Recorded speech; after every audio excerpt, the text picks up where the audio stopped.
അസ്സലാമു അലൈക്കും വറഹ്മത്തുള്ളാഹി വബറകാതുഹു. ഇന്നൽ ഹംദലില്ലാഹ് അൽഹംദുലില്ലാഹി റബ്ബിൽ ആലമീൻ നഹ്മദുഹു വനസ്തഈനുഹു വനുഅ്മിനു ബിഹി വനതവക്കലു അലൈഹി വനഊദു ബില്ലാഹി മിൻ ശുറൂരി അൻഫുസിനാ വമിൻ സയ്യിആതി അഅ്മാലിനാ. اللهم صل على محمد وعلى آل محمد كما صليت على إبراهيم وعلى آل إبراهيم. اللهم بارك على محمد وعلى آل محمد كما باركت على إبراهيم وعلى آل إبراهيم إنك حميد مجيد. أما بعد فإن خير الكلام كلام الله وخير السنن سنن محمد صلى الله عليه وسلم وشر الأمور محدثاتها وكل محدثة بدعة وكل بدعة ضلالة وكل ضلالة في النار.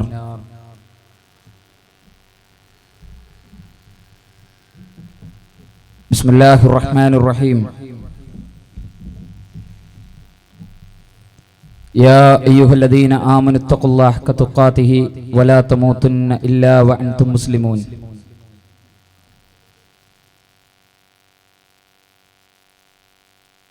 വേദിയിലെ ആദരണീയരായ പണ്ഡിതന്മാരെ, നേതാക്കളെ, ഏറ്റവും സ്നേഹം നിറഞ്ഞ സഹോദരങ്ങളെ, രക്ഷിതാക്കളെ, സഹോദരികളെ, സഹപ്രവർത്തകരെ, അള്ളാഹുവിൻ്റെ ആജ്ഞാനിർദ്ദേശങ്ങൾ ജീവിതത്തിൻ്റെ മുഴുവൻ മേഖലകളിലും പാലിച്ച് അള്ളാഹുവിനെ സൂക്ഷിച്ച് ജീവിക്കണം എന്ന് ആമുഖമായി ഓർമ്മപ്പെടുത്തുകയാണ്, ഉണർത്തുകയാണ്. കേരളത്തിനകത്തും പുറത്തും മുജാഹിദ് പ്രസ്ഥാനത്തിൻ്റെ നേതൃത്വത്തിൽ അതിശക്തമായ പ്രബോധന പ്രവർത്തനങ്ങൾ നടന്നുകൊണ്ടിരിക്കുന്ന ഒരു സന്ദർഭത്തിലൂടെയാണ് നാം കടന്നുപോകുന്നത്. കേരളത്തിൻ്റെ നവോത്ഥാന ചരിത്രത്തിൽ പുതിയൊരധ്യായം തുന്നിച്ചേർത്തുകൊണ്ടാണ് വിശ്വാസ ജീർണതകൾക്കെതിരെ അതിശക്തമായ മുന്നേറ്റത്തിന് മുജാഹിദ് പ്രസ്ഥാനം തുടക്കം കുറിച്ചിരിക്കുന്നത്. അതിൻ്റെ നേർക്കാഴ്ചകളാണ് കേരളത്തിലെ വ്യത്യസ്തങ്ങളായ പ്രദേശങ്ങളിലെല്ലാം ഇന്ന് നാം കണ്ടുകൊണ്ടിരിക്കുന്നതും അനുഭവിച്ചുകൊണ്ടിരിക്കുന്നതും. അന്ധവിശ്വാസങ്ങളുടെയും അനാചാരങ്ങളുടെയുമെല്ലാം പുതിയ ലേബലുകൾ എണ്ണിന് സമൂഹത്തിലേക്ക് ഇറക്കുമതി ചെയ്തുകൊണ്ടിരിക്കപ്പെടുന്ന ഒരു സാഹചര്യമാണ് നമുക്ക് ചുറ്റുമുള്ളത്. എല്ലാം വ്യാപാരവൽക്കരിക്കപ്പെട്ട ഒരു കാലത്ത് വിശ്വാസവും വ്യാപാരവൽക്കരിക്കപ്പെടുകയും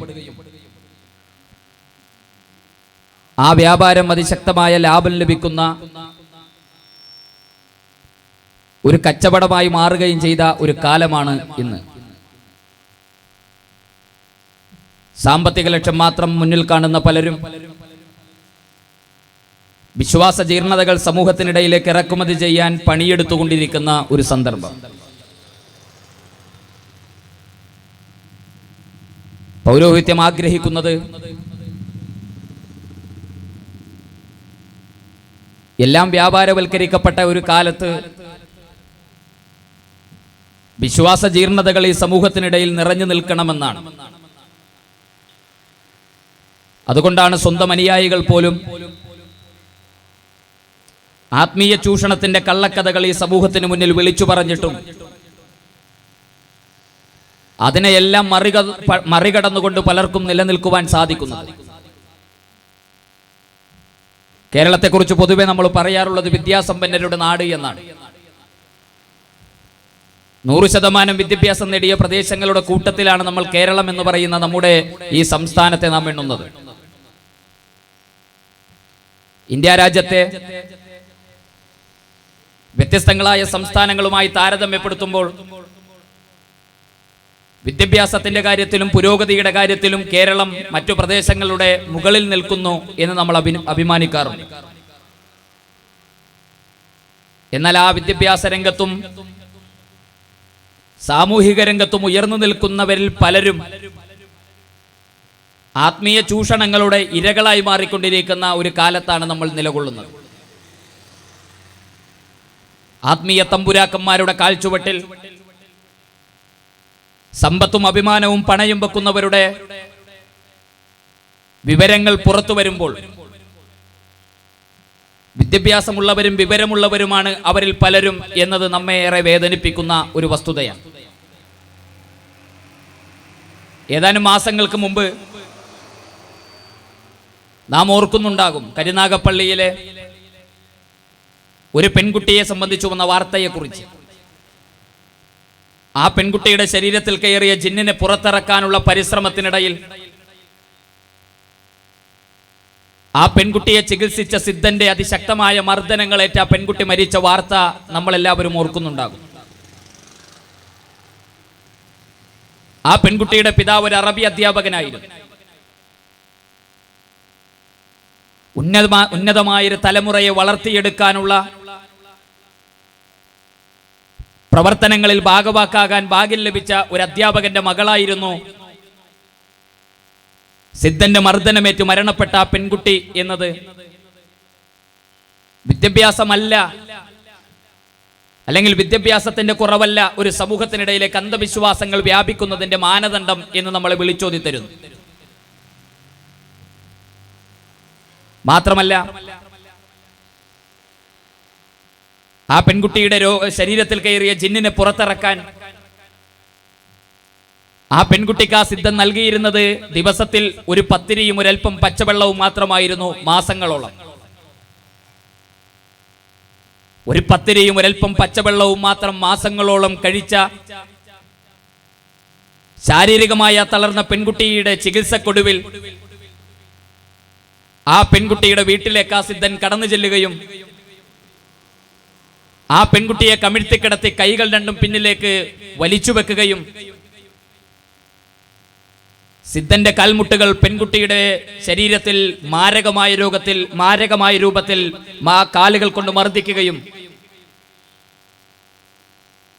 എന്നിട്ട് ശക്തമായി ശ്വാസം വലിക്കാൻ ആവശ്യപ്പെടുമ്പോൾ തളർന്നുപോയ ശരീരത്തിൽ നിന്ന് ആ സിദ്ധന്റെ മർദ്ദനങ്ങൾ കൊണ്ടാണ് ആ പെൺകുട്ടി മരണപ്പെട്ടു പോയതെന്ന് പിന്നീട് പോസ്റ്റ്മോർട്ടം റിപ്പോർട്ടുകൾ നമുക്ക് പറഞ്ഞു തരികയാണ്. ഈ സംഭവത്തെക്കുറിച്ച് വിശദീകരിക്കാനല്ല ഞാനിത് സൂചിപ്പിച്ചത്, മറിച്ച് ആ സിദ്ധൻ ഇത്തരത്തിലൊരു പ്രവർത്തനം ചെയ്യുമ്പോൾ ആ പെൺകുട്ടിയുടെ മൂക്കിലാണ് ജിന്ന് കയറിയിരിക്കുന്നത് എന്ന് അവരെ വിശ്വസിപ്പിച്ച സിദ്ധന്റെ പ്രവർത്തനത്തിനൊടുവിൽ ആ പെൺകുട്ടിയുടെ മൂക്കിൽ നിന്ന് പുറത്തു ചാടുന്ന ജിന്നിനെ പിടികൂടുവാൻ വേണ്ടി ഒരു കുപ്പിയുമായി ആ പെൺകുട്ടിയുടെ മൂക്കിന്റെ മുന്നിൽ കാത്തുനിന്നത് കൊല്ലം ജില്ലയിൽ ഏറ്റവും പ്രശസ്തമായ ഒരു ആർട്സ് കോളേജിൽ ബിരുദാനന്തര ബിരുദത്തിന് പഠിക്കുന്ന ഒരു വിദ്യാർത്ഥിയായിരുന്നു എന്ന് നമ്മൾ അറിയുമ്പോഴാണ് വിദ്യാഭ്യാസമില്ലാത്തതല്ല ഈ സമൂഹത്തിനിടയിലേക്ക് അന്ധവിശ്വാസങ്ങൾ കടന്നു വരാനുള്ള കാരണം എന്ന് നമ്മൾ തിരിച്ചറിയുന്നു. ഞാൻ സൂചിപ്പിച്ചു വന്നത്, ആ പെൺകുട്ടിയുടെ ശരീരത്തിൽ മൂക്കിലാണ് ജിന്ന് കയറിയിരിക്കുന്നത് എന്ന് അവർ വിശ്വസിപ്പിക്കുകയും ആ മൂക്കിൽ നിന്ന് പുറത്തേക്ക് ചാടുന്ന ജിന്നിനെ കുപ്പിയിലാക്കുവാനായി സിദ്ധന്റെ സഹായിയായി ഉണ്ടായിരുന്നത് ഏറ്റവും പ്രശസ്തമായ ഒരു കോളേജിൽ പഠിച്ചുകൊണ്ടിരിക്കുന്ന ബിരുദാനന്തര ബിരുദത്തിന് പഠിച്ചുകൊണ്ടിരിക്കുന്ന വിദ്യാർത്ഥിയായിരുന്നു എന്നതാണ്. ആ വിദ്യാർത്ഥിയാണ് ഈ പെൺകുട്ടിയുടെ മൂക്കിന് താഴെ ഒരു കുപ്പിയുമായി കാത്തുനിന്നത്. ഗ്രാമങ്ങളിൽ ജീവിക്കുന്ന പാവപ്പെട്ടവരെ നോക്കി നമ്മൾ പറയും, അവരെ പലരെയും ഇത്തരം ആത്മീയ ചൂഷണങ്ങൾക്ക് ഇരയാകുമ്പോൾ നാം കുറ്റം പറയാറുണ്ട്. വിദ്യാഭ്യാസമില്ലാത്തത് കൊണ്ടാണ് അവർ ഈ അപകടത്തിൽ ചാടിയത് എന്ന് നമ്മൾ പറയാറുണ്ട്.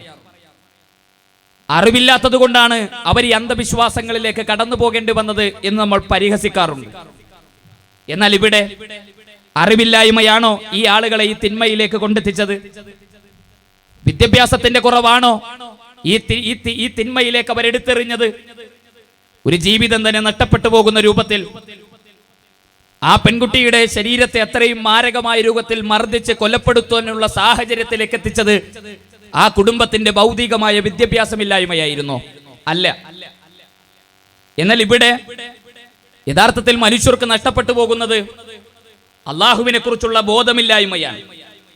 സർവ്വലോക സൃഷ്ടാവായ അള്ളാഹുവിനെല്ലാം സമർപ്പിക്കാനുള്ള മനസ്സ് അതീ സമൂഹത്തിന് നഷ്ടപ്പെടുമ്പോഴാണ് തീർച്ചയായും അന്ധവിശ്വാസങ്ങളും അനാചാരങ്ങളും സമൂഹത്തിനിടയിലേക്ക് വ്യാപകമായ രൂപത്തിൽ കടന്നു വന്നുകൊണ്ടിരിക്കുന്നത്. ആ വിശ്വാസം നഷ്ടപ്പെടുത്തുവാനുള്ള പ്രവർത്തനങ്ങളാണ് പൗരോഹിത്യം നിരന്തരമായി നടത്തിക്കൊണ്ടിരിക്കുന്നത്. അതിനുവേണ്ടിയാണ് സിദ്ധന്മാരെ നാട്ടിലെമ്പാടും എഴുന്നള്ളിച്ചു കൊണ്ടുവരുന്നത്. അതിനുവേണ്ടിയാണ് ഒരുപാട് ആത്മീയ ചൂഷകന്മാരുടെ കള്ളക്കറാമത്ത് കഥകൾ എഴുന്നള്ളിച്ചുകൊണ്ട് മജ്ലിസുകളിലേക്ക് അവരെ വലിച്ചുകൊണ്ടുവരുന്നത്. അതിനുവേണ്ടിയാണ് നാട്ടിലെമ്പാടും പൗരോഹിത്യത്തിന്റെ സ്ഥാപനങ്ങളിൽ നിന്ന് കറാമത്ത് കഥകൾ വിതരണം ചെയ്യപ്പെടുന്നത്. അതിനുവേണ്ടിയാണ് പുരോഹിതന്മാർ കേരളത്തിന്റെ വ്യത്യസ്തങ്ങളായ പ്രദേശങ്ങളിലേക്ക് പ്രവാചകൻ സല്ലല്ലാഹു അലൈഹി വസല്ലമ കടന്നുവെന്നുവെന്നും പ്രവാചകൻ സല്ലല്ലാഹു അലൈഹി വസല്ലമ ഞങ്ങളെ സമാധാനിപ്പിക്കുന്നുണ്ട് എന്നും നബി സല്ലല്ലാഹു അലൈഹി വസല്ലമയുടെ മുടിയും പ്രവാചകന്റെ പൊടിയും പ്രവാചകന്റെ ശരീരത്തിലെ വസ്ത്രങ്ങളും പ്രവാചകൻ സല്ലല്ലാഹു അലൈഹി വസല്ലമ ഭക്ഷണം കഴിച്ച പാത്രങ്ങളും എന്ന പേരിലെല്ലാം നാട്ടിലൊരു ആക്രിക്കടയിൽ കിട്ടുന്ന സാധനങ്ങൾ മുഴുവൻ നബി സല്ലല്ലാഹു അലൈഹി വസല്ലമയുടേതാണ് എന്ന പേരിൽ സമൂഹത്തിനിടയിലേക്ക് ഇറക്കുമതി ചെയ്യാൻ പൗരോഹിത്യം പരിശ്രമിച്ചു കൊണ്ടിരിക്കുന്നത്. ഇവിടെയാണ് മുജാഹിദ് പ്രസ്ഥാനം അതിന്റെ ദൗത്യം നിർവഹിക്കാനുള്ളത്.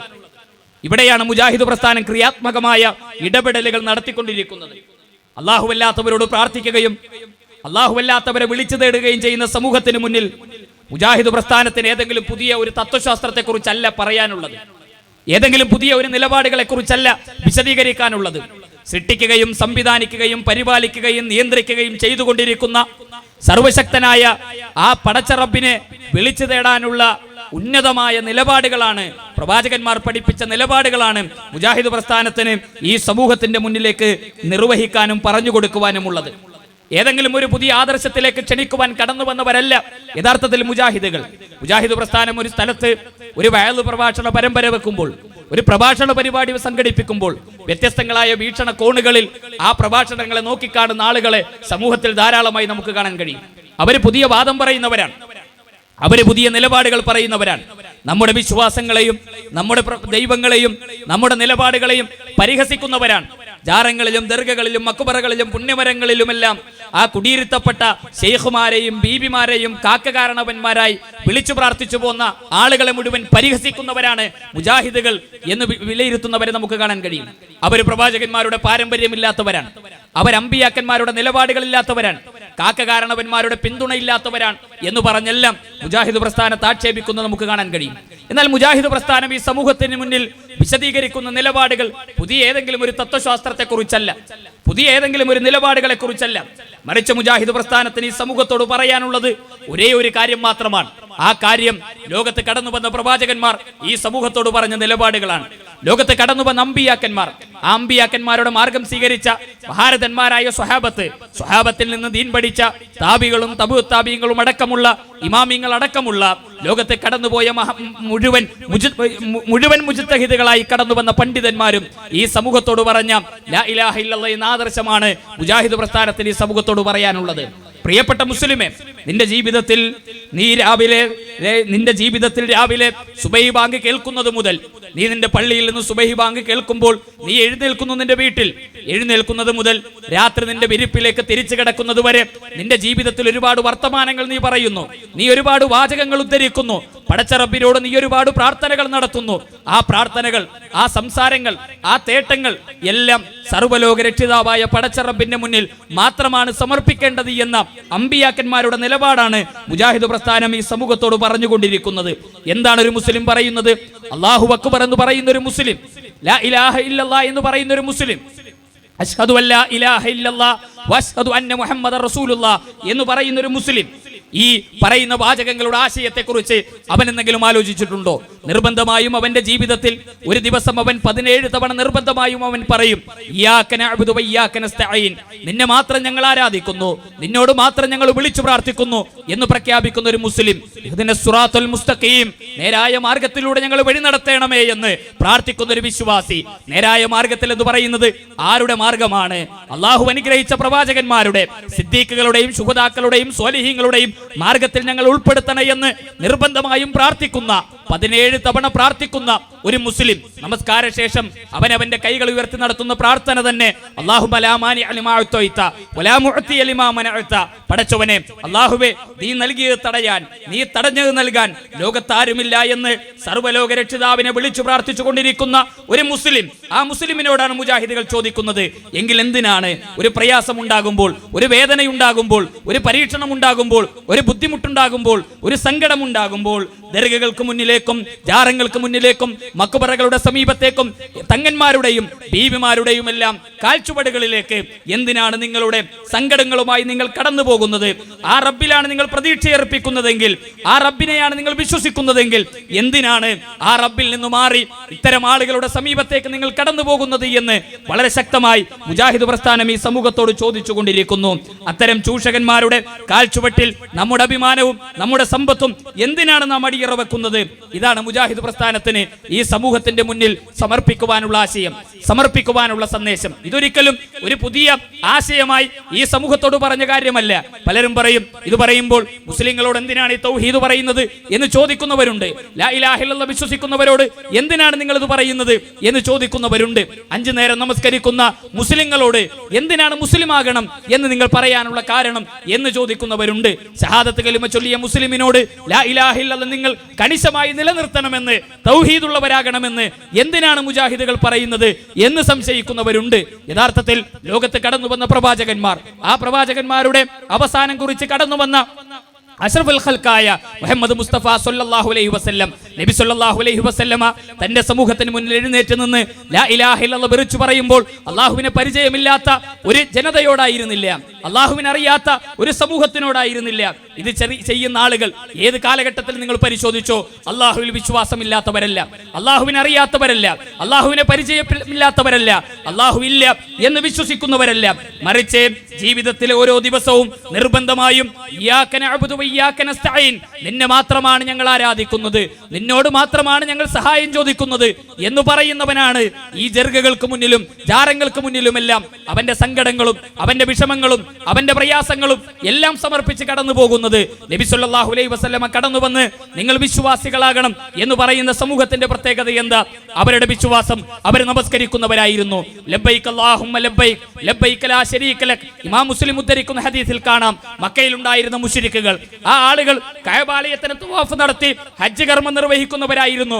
ഹജ്ജ് ചെയ്യുമ്പോൾ അവർ തൽബിയത്ത് ചൊല്ലും. ഏതാ തൽബിയത്തിന്റെ വാചകം? ലബ്ബൈക അല്ലാഹുമ്മ ലബ്ബൈക ലബ്ബൈക ലാ ശരീക ലക്. നിന്റെ വിളിക്കുത്തരം ചെയ്ത് ഞങ്ങൾ ഇതാ കടന്നു വന്നിരിക്കുന്നു, നിനക്ക് യാതൊരു പങ്കാളിയുമില്ല. ഇത് പറയുന്നവനാരാ?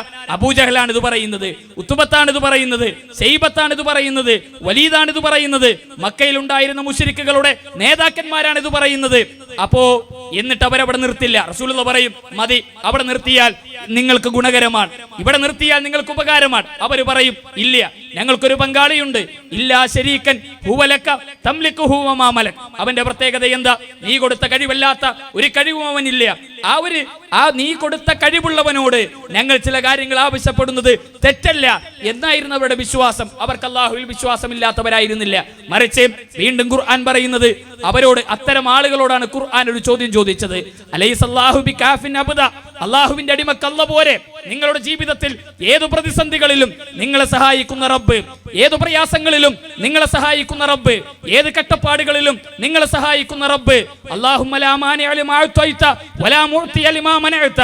നിങ്ങളുടെ ജീവിതത്തിൽ ഉണ്ടാകുന്ന ഏതു പ്രതിസന്ധികളെയും തടയാൻ അല്ലാഹു തീരുമാനിച്ചിട്ടുണ്ടെങ്കിൽ ആ പ്രതിസന്ധികൾ നമ്മുടെ ജീവിതത്തിലേക്ക് കൊണ്ടുവരാൻ ഒരാൾക്കും കഴിയില്ല എന്നാണ് നമ്മൾ പ്രാർത്ഥിക്കുന്നതെങ്കിൽ, നമ്മുടെ ജീവിതത്തിൽ ഒരു അനുഗ്രഹം കൊണ്ടുവരാൻ അല്ലാഹു തീരുമാനിച്ചിട്ടുണ്ടെങ്കിൽ ആ അനുഗ്രഹത്തെ തടയാൻ ലോകത്തൊരാൾക്കും കഴിയില്ല എന്ന് പറയുന്നവരും എന്ന് പ്രഖ്യാപിക്കുന്നവരുമാണ് നാം ഓരോരുത്തരുമെങ്കിൽ അലൈസല്ലാഹു ബികാഫിൻ അബ്ദ, ആ അടിമക്ക് അല്ലാഹു പോരെ? അവന്റെ ജീവിതത്തിലെ സങ്കീർണമായ മുഴുവൻ പ്രതിസന്ധികളിലും അവന് താങ്ങായിട്ടുള്ളവൻ ആ റബ്ബല്ലേ? സങ്കീർണമായ മനുഷ്യ ശരീരത്തെ സംവിധാനിച്ചവൻ ആ റബ്ബല്ലേ? ഈ ലോകത്ത് മനുഷ്യനാവശ്യമായ മുഴുവൻ വസ്തുക്കളെയും സംവിധാനിച്ചവനായ റബ്ബ് പൂക്കളെയും പൂമ്പാറ്റകളെയും കാടിനെയും കാട്ടാറുകളെയും ആ കാടുകളിൽ ജീവിക്കുന്ന വന്യജീവികളെയും സൂര്യചന്ദ്ര നക്ഷത്രാദികളെയും ആകാശത്തെ എല്ലാ സംവിധാനങ്ങളെയും ഒരുക്കി തന്നവനായ റബ്ബ്, ആ റബ്ബിനെയല്ലേ നിങ്ങൾ വിളിച്ചു പ്രാർത്ഥിക്കേണ്ടത്? ആ റബ്ബിനോടല്ലേ നിങ്ങളുടെ സങ്കടം പറയേണ്ടത്? ആ റബ്ബിനോടല്ലേ നിങ്ങളുടെ പ്രതിസന്ധികളിൽ കാവൽ ചോദിക്കേണ്ടത്? നിങ്ങളുടെ ജീവിതത്തിൽ ഉണ്ടാകുന്ന ഏതു പ്രതിസന്ധികളിലും നിങ്ങളെ സഹായിക്കാനും സംരക്ഷിക്കുവാനും കഴിവുള്ളവൻ ആ റബ്ബല്ലയോ എന്ന ചോദ്യമാണ് വിശുദ്ധ ഖുർആൻ ആ സമൂഹത്തോട് ചോദിച്ച ചോദ്യം. മുജാഹിദ് പ്രസ്ഥാനം ഈ ചോദ്യം ചോദിക്കുന്നതിന് ഭയപ്പെടുന്നവരാണ്. കേരളത്തിൽ മുജാഹിദ് പ്രസ്ഥാനത്തെ ആക്ഷേപിക്കുകയും ഒറ്റപ്പെടുത്തുകയും വിമർശിക്കുകയും ചെയ്യാൻ പരിശ്രമിച്ചു കൊണ്ടിരിക്കുന്നത്. ഈ ചോദ്യം ചോദിക്കുന്നതോടൊപ്പം അല്ല പറയുന്ന മറ്റു ചില കാര്യങ്ങളുണ്ട്. പ്രവാചകരെ, താങ്കൾ ആ സമൂഹത്തോട് ചോദിക്ക്. അള്ളാഹുവിൽ വിശ്വസിക്കുന്ന, അള്ളാഹുവിനെ അംഗീകരിക്കുന്ന, അള്ളാഹുവിനോട് ചില പ്രതിസന്ധി ഘട്ടങ്ങളിൽ ചില കാര്യങ്ങളൊക്കെ ചോദിക്കുന്ന, ഹജ്ജിന് തൽബിയത്ത് ചൊല്ലുന്ന, നമസ്കാരം നിർവഹിക്കുന്ന, മക്കയിൽ ജീവിച്ചു കൊണ്ടിരിക്കുന്ന മനുഷ്യരോട് പ്രവാചകരെ താങ്കൾ ചോദിക്കേ. ആരാണ് ആകാശഭൂമികളെ സൃഷ്ടിച്ചത് എന്ന്, സൂര്യചന്ദ്ര നക്ഷത്രാദികളെ സംവിധാനിച്ചത് എന്ന് മക്കയിലെ മുശ്രിക്കുകളുടെ നേതാക്കന്മാരെ വിളിച്ച് പ്രവാചകരെ താങ്കൾ ഒന്ന് ചോദിച്ചു നോക്കുക. ലാത്തയെ വിളിക്കുന്നവൻ, ഉസ്സയെ വിളിക്കുന്നവൻ, അതുപോലെ തന്നെ ഇബ്രാഹിം നബിയെ വിളിക്കുന്നവൻ, മറിയം ബീവിയെ വിളിക്കുന്നവൻ, ഈസ നബിയെയും മൂസ നബിയെയും വിളിക്കുന്നവൻ മറുപടി പറയും, അല്ലാഹുവാണ് ആകാശത്ത് സൃഷ്ടിച്ചത്. ഇബ്രാഹിം നബി അല്ല, ഇസ്മായിൽ നബി അല്ല, ലാത്തയും ഉസ്സയും മനാത്തയും അല്ല, വദ്ദും സുവാഉം യഊസും യഊകും നസ്റുമല്ല. മറിച്ച് അല്ലാഹുവാണ് ആകാശഭൂമികളെ സൃഷ്ടിച്ചത്, അല്ലാഹുവാണ് സൂര്യചന്ദ്ര നക്ഷത്രാദികളെ സംവിധാനിച്ചത്, അല്ലാഹുവാണ് അഖിലാണ്ടമണ്ഡലങ്ങളെ അണിയിച്ചൊരുക്കിയവൻ, അല്ലാഹുവാണ് അരിമണികൾ ആകാശത്ത് വാരി വിതറിയതുപോലെ നക്ഷത്രങ്ങളെ സംവിധാനിച്ചവൻ. ഇതെല്ലാം അല്ലാഹുവാണ് എങ്കിൽ പ്രവാചകരെ താങ്കൾ അവരോടൊന്നുകൂടി ചോദിക്കേ. വലൈൻ സഅൽതഹും മൻ നസ്സല മിനസ് സമാഇ മാഅ, ആരാണ് ആകാശത്ത് നിന്ന് കോരിച്ചൊരിയുന്ന മഴത്തുള്ളികളെ വർഷിപ്പിച്ച് നിർജീവമായി കിടക്കുന്ന ഭൂമികൾ? നമ്മളൊന്ന് നമ്മുടെ മഴ പെയ്യാത്ത ഭൂമിയിലൊന്ന് ചെന്നു നോക്കുമ്പോൾ ഒരു പുൽച്ചെടി പോലും കാണാൻ കഴിയുന്നില്ല. രാത്രി ശക്തമായ മഴ പെയ്ത് പിന്നീട് നമ്മൾ അവിടേക്ക് കടന്നു ചെല്ലുമ്പോൾ അതാ ഭൂമിയെ പിളർത്തി ചെറിയ ചെറിയ പുൽച്ചെടികൾ ഇങ്ങനെ പുറത്തു വന്നു. ആരാണ് ഭൂമിയെ, മനുഷ്യർക്ക് പിളർത്താൻ കഴിയാത്ത ഭൂമിയെ പിളർത്തി ഈ സസ്യലതാദികളെ മുളപ്പിച്ചു കൊണ്ടുവന്നവൻ? ഇബ്രാഹിം നബിയെ വിളിക്കുന്നവനും, ഇസ്മായിൽ നബിയെ വിളിക്കുന്നവനും, ലാത്തയെ വിളിക്കുന്നവനും, ഉസ്സയെ വിളിക്കുന്നവനും, ഹുബുല്ലയെ വിളിക്കുന്നവനും, 33 കോടി ആളുകളെ വിളിച്ചു പ്രാർത്ഥിച്ച മക്കയിൽ ഉണ്ടായിരുന്ന പ്രവാചകന്റെ അനുയായികൾ, പ്രവാചകന്റെ കാലഘട്ടത്തിൽ ജീവിച്ച ആ മുശ്രിക്കുകളായ ആളുകൾ പറഞ്ഞ മറുപടി അല്ലാഹുവാണ് ഇതെല്ലാം സംവിധാനിച്ചത്. അപ്പൊ നബി സല്ലല്ലാഹു അലൈഹി വസല്ലമയുടെ ചോദ്യം, ചോദിക്കുന്നത് ഇതെല്ലാം സംവിധാനിച്ചത് നിങ്ങൾക്ക് അള്ളയാണ് എന്ന് നിങ്ങൾ സമ്മതിക്കുന്നുണ്ടെങ്കിൽ ആ പടച്ച റബ്ബിനെയല്ലേ നിങ്ങളുടെ പ്രതിസന്ധി ഘട്ടങ്ങളിൽ നിങ്ങൾ വിളിക്കേണ്ടതും? നിങ്ങൾ അല്ലാഹുവിന്റെ മുന്നിലല്ലേ നിങ്ങളുടെ സങ്കടങ്ങൾ സമർപ്പിക്കേണ്ടതും? മാത്രമല്ല ഖുർആൻ ഒന്നുകൂടി ചോദിക്കുന്ന ഒരു ചോദ്യം, അഫറഅയ്തും മാ തദ്ഊന മിൻ ദൂനില്ലാഹ്, അല്ലാഹുവിന് പുറമെ വിളിച്ചു പ്രാർത്ഥിക്കുന്ന ആളുകളെ കുറിച്ചാണ് അവരോട് പ്രവാചകരെ താങ്കൾ ചോദിക്കൂ എന്ന് പറഞ്ഞുകൊണ്ട് ചോദിക്കാൻ ആവശ്യപ്പെടുന്നത്. ഇൻ അറാദനി അല്ലാഹു ബിൽദുർരിൻ, അല്ലാഹു ഒരു ഉപദ്രവം വരുത്താൻ തീരുമാനിച്ചാൽ, അല്ലാഹു ഒരു ഉപദ്രവം വരുത്താൻ തീരുമാനിച്ചാൽ ഹൽ ഹുന്ന കാശിഫാത്തുൽ ദുർരിഹി, ആ ഉപദ്രവത്തെ മാറ്റാൻ ആർക്കാണ് കഴിയുക? അല്ലാഹു റഹ്മത്ത് വരുത്താൻ തീരുമാനിച്ചാൽ ആ റഹ്മത്തിനെ തടയാൻ ആർക്കാണ് കഴിയുക? ഏത് ശൈഖിന്റെ ജാറത്തിലേക്ക് പണമെറിഞ്ഞാലാണ് ഒരു ഉപദ്രവം വരാൻ തീരുമാനിച്ചാൽ ആ ഉപദ്രവത്തെ നീക്കാൻ കഴിയുക?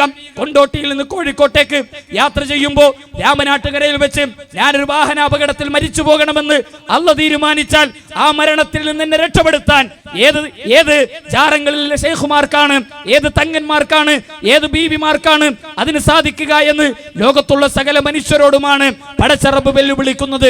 ആ പ്രതിസന്ധികളിൽ നിന്ന് ഞാൻ എന്റെ കണ്ണിന്റെ കൃഷ്ണമണിയെക്കാളേറെ ഞാൻ സ്നേഹിക്കുന്ന എന്റെ കുഞ്ഞുമോൾ, ആ മോൾക്കൊരു മാരകമായ രോഗം ബാധിക്കണമെന്നുള്ള തീരുമാനിച്ചാൽ ഏത് ശൈഖിന്റെ ജാറത്തിലേക്ക് പണമെറിഞ്ഞാലാണ് ആ രോഗം ബാധിക്കുന്നതിൽ നിന്ന് എന്റെ മകളെ രക്ഷപ്പെടുത്താൻ കഴിയുക? ഒരാൾക്കും കഴിയില്ല, ഒരാൾക്കും കഴിയില്ല. നമ്മൾ ആ പടച്ചറബിൽ നിന്നാണ് നന്മയും തിന്മയും ബാധിക്കുന്നത് എന്ന് വിശ്വസിക്കുമ്പോൾ എന്തിനാണ് നമുക്കൊരു പ്രയാസം ഉണ്ടാകുമ്പോൾ, നമുക്കൊരു പ്രശ്നമുണ്ടാകുമ്പോൾ, നമുക്കൊരു ബുദ്ധിമുട്ടുണ്ടാകുമ്പോൾ നമ്മൾ ആ പടച്ചറബിനെ മറന്നുകൊണ്ട് അല്ലാഹുവല്ലാത്ത സൃഷ്ടികളിലേക്ക് നമ്മുടെ പ്രയാസങ്ങളെയും മറ്റും നാം സമർപ്പിച്ചു കൊണ്ടിരിക്കുന്നത്? ഇടയാളന്മാരെ സ്വീകരിക്കണം എന്ന് പൗരോഹിത്യം പ്രസംഗിച്ചു കൊണ്ടിരിക്കുന്നു. ഈ അടുത്ത കാലത്ത്, പതിറ്റാണ്ടുകൾക്ക് മുമ്പല്ല, ചിലർ ചോദിക്കും എന്തിനാണ് എപ്പോഴും മുജാഹിദുകൾ ഈ തൗഹീദ് പറയുന്നത്? ഈ തൗഹീദ് അല്ലാതെ മുജാഹിദുകൾക്കൊന്നും പറയാനില്ല, ഈ തൗഹീദ് അല്ലാതെ മുജാഹിദുകൾക്കൊന്നും വിശദീകരിക്കാനില്ല. കാരണം അന്ധവിശ്വാസത്തിന്റെ ഇരുട്ടറകളിൽ ജീവിച്ച 10,000-ങ്ങൾക്ക് വെളിച്ചം നൽകിയത് ഈ തൗഹീദ് പറഞ്ഞുകൊണ്ടാണ്. ജാറങ്ങളുടെയും ദർഗകളുടെയും സമീപങ്ങളിൽ കുമ്പിട്ട് കിടന്ന് നാഷണൽ ഹൈവേകളിലെ ഹമ്പുകൾ കണ്ടാൽ ദർഗയാണെന്ന് കരുതി വിചാരിച്ച് ജീവിച്ച മനുഷ്യരെ ലാ ഇലാഹ ഇല്ലല്ലാഹ് എന്ന വിശുദ്ധമായ ആദർശത്തിലേക്ക് കൈപിടിച്ചുയർത്തിയത് പടച്ച റബ്ബിനെ കുറിച്ച് വിശദീകരിച്ചുകൊണ്ടും ആ റബ്ബിന്റെ ഖുർആൻ ഈ സമൂഹത്തിന് പറഞ്ഞു കൊടുത്തുകൊണ്ടും മുജാഹിദ് പ്രസ്ഥാനം നടത്തിയ ജൈത്രയാത്രയാണ് എന്ന് തിരിച്ചറിയുമ്പോഴാണ് മുജാഹിദ് പ്രസ്ഥാനം നിർവഹിക്കുന്ന ദൗത്യത്തെക്കുറിച്ച് നമുക്ക് ഓർമ്മ വരികയുള്ളൂ. നിർഭയത്വമാണ് മുജാഹിദുകൾ നൽകുന്നത്. എല്ലാ പേടിപ്പെടുത്തലുകളിൽ നിന്നും, എല്ലാ വിശ്വാസ ജീർണതകളിൽ നിന്നും, എല്ലാ ഭയങ്ങളിൽ നിന്നും നിർഭയത്വം മുജാഹിദ് പ്രസ്ഥാനം നൽകും. അതിനുദാഹരണം എപ്പോഴും ഞാൻ പറയാറുള്ള ഒരു ഉദാഹരണമുണ്ട്. എ.പി. അബ്ദുൽ ഖാദർ മൗലവി, അദ്ദേഹം മരണപ്പെട്ടു പോയി. അള്ളാഹു അദ്ദേഹത്തിന്റെ ഖബറിടം വിശാലമാക്കി കൊടുക്കുമാറാകട്ടെ. അദ്ദേഹം തന്റെ പ്രസംഗങ്ങളിൽ എപ്പോഴും പറയുമായിരുന്നു, തൗഹീദ് നൽകുന്ന സമ്മാനം എന്താണ്, തൗഹീദ് നൽകുന്ന നിർഭയത്വം എന്താണ്, തൗഹീദ് നൽകുന്ന സമാധാനം എന്താണ്. ചങ്ങരംകുളത്താണ് മൗലവി ആദ്യകാലങ്ങളിൽ ജീവിച്ചിരുന്നത്. ചങ്ങരംകുളത്ത് മൗലവി ജീവിക്കുമ്പോ വൈകുന്നേരമായ മൗലവിയുടെ വീട്ടിൽ നിന്ന് പെങ്ങൾ കൂക്കാൻ തുടങ്ങും. പെങ്ങളുടെ ശബ്ദം കേട്ട് ഉമ്മ തൊട്ടടുത്തുനിന്ന് ഉമ്മയുടെ കൂക്കൽ, ഉമ്മയുടെ ശബ്ദം കേട്ട് തൊട്ടടുത്ത അയൽവാസികൾ കൂക്കാൻ തുടങ്ങും. വൈകുന്നേരമായാൽ ശൈത്താൻ കൂക്കുകൊണ്ട് മുഖരിതമായ ഒരു പ്രദേശത്താണ് ഞാൻ ജീവിച്ചു വളർന്നു വന്നത്. അവിടെ നിന്ന് എടവണ്ണയും പത്തപ്പെരിയവും പോലുള്ള തൗഹീദിന്റെ മണ്ണിലേക്ക് ഞാൻ എന്റെ ജീവിതത്തെ പറിച്ചു നട്ടു. പിന്നീട് മരിക്കുന്ന ആ തലേ രാത്രി വരെ, മരിക്കുന്ന ദിവസത്തിന്റെ തലേ രാത്രി വരെ അദ്ദേഹത്തിന്റെ വീട്ടിലോ ആ നാട്ടിലോ അത്തരമൊരു പ്രതിസന്ധി ഉണ്ടായിട്ടില്ല എന്ന് മൗലവി പലപ്പോഴും പറയുന്നത് നമ്മൾ കേട്ടിട്ടുണ്ട്. തൗഹീദ് കൊടുക്കുന്ന സമാധാനം അതാണ്. തൗഹീദ് കൊടുക്കുന്ന സമ്മാനം എന്ന് പറയുന്നത് മനുഷ്യരുടെ മനസ്സിനുള്ള നിർഭയത്വമാണ്.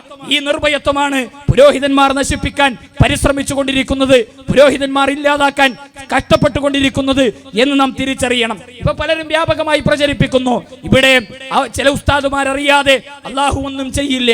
കാരണം അള്ളാഹു എന്തെങ്കിലും ചെയ്യണമെങ്കിൽ ഈ ഉസ്താദുമാരുടെ ഇടപെടലുകൾ ഉണ്ടാകണം. ഇവരോടുള്ള ചോദിക്കണം, ഇത്തരം ആളുകളുടെ കുരുത്തക്കേടുകൾ തട്ടി ഈ ഭൂമിയിൽ നിങ്ങൾക്ക് ജീവിക്കാൻ കഴിയുമോ? അതുകൊണ്ട് ഇത്തരം ആളുകൾ പറയുന്ന വിശ്വാസങ്ങളെ നിങ്ങൾ സ്വീകരിക്കണം, ഇത്തരം ആളുകൾ പറയുന്ന നിലപാടുകളെ നിങ്ങൾ അംഗീകരിക്കണം. ഇതൊന്നും വെറുതെ പറയുന്നതല്ല. ഇക്കഴിഞ്ഞ ദിവസം ആലുവയിൽ ഒരു മുസ്ലിയാർ നടത്തിയ പ്രസംഗം, എറണാകുളത്താണല്ലോ ഒരു മുസ്ലിയാർ നടത്തിയ പ്രസംഗം. ഒരു ആലുവയിൽ ഒരു പ്രദേശത്ത് പ്രവാചകൻ ഇങ്ങനെ പള്ളിയിലേക്ക് കയറി വരുന്നു. ആ പള്ളിയിൽ കുറെ ആളുകളുണ്ട്. പ്രവാചകൻ ആ പള്ളിയിലേക്ക് കയറി വന്ന് അവിടെ ഇരിക്കുന്ന ആളുകളെ ആശ്ലേഷിക്കുകയും ചുംബിക്കുകയും ഒക്കെ ചെയ്യുന്ന, അതിനുശേഷം ആ പള്ളി സുഗന്ധപൂരിതമാകുന്ന സാഹചര്യം, ആ പ്രദേശം സുഗന്ധപൂരിതമാകുന്ന സാഹചര്യം, അവിടെ ആ പള്ളിയിൽ ഉണ്ടായിരുന്ന മനുഷ്യർ മരിച്ചുപോയി. അദ്ദേഹത്തിന്റെ മയ്യത്ത് മറമാടുന്നതുവരെ സുഗന്ധം ഇങ്ങനെ വർഷിച്ചുകൊണ്ടിരുന്ന സാഹചര്യങ്ങളെ കുറിച്ച് ചില ആളുകൾ വിശദീകരിക്കുന്നത് നമ്മുടെ മനസ്സിന്റെ ദുർബലതയെ ചൂഷണം ചെയ്യാനും മനുഷ്യരുടെ മനസ്സിന്റെ വിശ്വാസ ജീർണതകളെ കവർന്നെടുക്കുവാനുമാണ് എന്ന് നമ്മൾ തിരിച്ചറിയണം. ഇവിടെയാണ് ലോകത്തുള്ള ഏത് പ്രതിസന്ധികൾ എന്റെ ജീവിതത്തിലേക്ക് കടന്നു വന്നോട്ടെ എനിക്ക് പറയാനുള്ളത് പ്രവാചകന്മാർ നടത്തിയ പ്രഖ്യാപനമാണ്. ഹസ്ബി അല്ലാഹ്, എനിക്കെന്റെ അല്ലാഹ് മതി, എനിക്കെന്റെ അല്ലാഹ് മതി. ലോകത്തൊരു ശക്തിയും എനിക്ക് പ്രശ്നമല്ല, ലോകത്തൊരു വ്യക്തിയും എനിക്ക് പ്രശ്നമല്ല. എന്റെ ജീവിതത്തിൽ താങ്ങാനാവാത്ത മാരകമായ രോഗം വന്നു എന്ന് വിചാരിക്കുക. ആ രോഗം വന്നാൽ ആ രോഗം സുഖപ്പെടുത്താൻ ഒരു തങ്ങൾക്കും അതിന് കഴിയില്ല, ഒരു ബീബിക്കും അതിന് കഴിയില്ല, ഒരു ജാറത്തിലെ പറമാടപ്പെട്ട ശൈഖുമാർക്കും അതിന് കഴിയില്ല. ഹസ്ബി അല്ലാഹ്, എനിക്കെന്റെ അല്ലാഹ് മതി. വനിഅമൽ വക്കീൽ, വരമേൽപ്പിക്കാൻ, ധൈര്യം നൽകാൻ, സ്ഥൈര്യം നൽകാൻ, ജീവിക്കാനുള്ള പ്രചോദനം നൽകാൻ അള്ളാഹുവിലുള്ള വരമേൽപ്പിക്കലും അള്ളാഹുവിലുള്ള വിശ്വാസവുമാണ് എനിക്ക് കരുത്തു നൽകുന്നത് എന്ന നിലപാടാണ് അമ്പിയാക്കന്മാർ ഈ ലോകത്ത് സ്വീകരിച്ചത്. ഈ ഒരു നിലപാടായിരിക്കണം മുസ്ലിം സമൂഹം എന്ന നിലയിൽ മുസ്ലിം ഉമ്മത്ത് സ്വീകരിക്കേണ്ടത് എന്ന സന്ദേശമാണ് മുജാഹിദ് പ്രസ്ഥാനം നൽകുന്നത്. ഇതിൽ നിന്ന് തെറ്റിക്കാനാണ് പൗരോഹിത്യം എപ്പോഴും പരിശ്രമിച്ചു കൊണ്ടിരിക്കുന്നത്. ഒരു മുസ്ലിയാർ ഈ അടുത്ത് പ്രസംഗിച്ചത് എന്താ? ഈ അടുത്ത അദ്ദേഹത്തിന്റെ പ്രസംഗം ഉമ്മൻചാണ്ടി കേരളം ഭരിക്കുന്ന കാല, ഉമ്മൻചാണ്ടിയുടെ അടുത്ത് മുസ്ലിയാർ പറയുന്നത്, എനിക്ക് ചില ആവശ്യങ്ങളുണ്ട്, ഞാൻ ആവശ്യങ്ങൾ നിർവഹിക്കാൻ എനിക്ക് ഉമ്മൻചാണ്ടിയെ കാണാൻ കേരളം മുഖ്യമന്ത്രി ഭരിക്കുന്ന കാല, ആ മുഖ്യമന്ത്രി അടുത്തേക്ക് ചെല്ലണം. എനിക്കാണ് നേരിട്ട് കയറി ചെല്ലാൻ പറ്റുമോ? ഇല്ല. അപ്പോ ഞാൻ ഉമ്മൻചാണ്ടിയുടെ ഡ്രൈവർ എന്റെ അയൽവാസിയാണ്. ഞാൻ ആ ഡ്രൈവർ രാജനോട് പറയും, എനിക്കൊരാവശ്യമുണ്ട്, മിനിസ്റ്റർ CM എനിക്കൊന്ന് കാണണം, ഒന്ന് പരിചയപ്പെടുത്തി തരണം. അങ്ങനെ എന്നെ പരിചയമുള്ള ഉമ്മൻചാണ്ടിയുടെ ഡ്രൈവർ എന്നെയും കൂട്ടി അദ്ദേഹത്തിന്റെ ഓഫീസിലേക്ക് ചെല്ലും. എന്നിട്ട് എന്നെ പരിചയപ്പെടുത്തും, ഇതെന്റെ അയൽവാസിയാണ്, അദ്ദേഹത്തിന്റെ കുറച്ച് ആവശ്യങ്ങളുണ്ട്, താങ്കൾ അത് നിർവഹിച്ചു കൊടുക്കണം. ഒരു സംസ്ഥാനം ഭരിക്കുന്ന മുഖ്യമന്ത്രിയെ കാണണമെങ്കിൽ പോലും ഇടയാളന്മാർ ആവശ്യമുണ്ട് എങ്കിൽ ആകാശഭൂമികളെ സൃഷ്ടിച്ച് സംവിധാനിച്ചു പരിപാലിക്കുന്ന പടച്ച റബ്ബിന്റെ അടുക്കലേക്ക് നേരിട്ടെടുക്കാമെന്ന് പറയുന്നവനേക്കാളും വിട്ടി ആരാണുള്ളത് എന്ന് ചോദിച്ചുകൊണ്ടാണ് അദ്ദേഹം തന്റെ പ്രഭാഷണം നടത്തുന്നത്. ഇത് പതിറ്റാണ്ടുകൾക്ക് മുമ്പുള്ള ഒരു പ്രസംഗമല്ല. ഏതാനും 1-2 വർഷങ്ങൾക്ക് മുമ്പ് കേരള മുഖ്യമന്ത്രി ഭരിക്കുമ്പോൾ, ഉമ്മൻചാണ്ടി ഭരിക്കുമ്പോൾ ഒരു മുസ്ലിയാർ നടത്തിയ പ്രസംഗമാണ്. യഥാർത്ഥത്തിൽ അള്ളാഹു എന്ന് പറഞ്ഞാൽ ആരാ? കേരളത്തിന്റെ മുഖ്യമന്ത്രിയെ പോലെയാണ്. പുതുപ്പള്ളി, കോട്ടയം ജില്ലയിലെ പുതുപ്പള്ളിയിൽ ജനിച്ച മുഖ്യമന്ത്രിക്ക് മലപ്പുറം ജില്ലയിലെ ഈ പ്രദേശത്തുകാരനായ മുഹമ്മദ് ഇക്കയെ പരിചയമില്ല.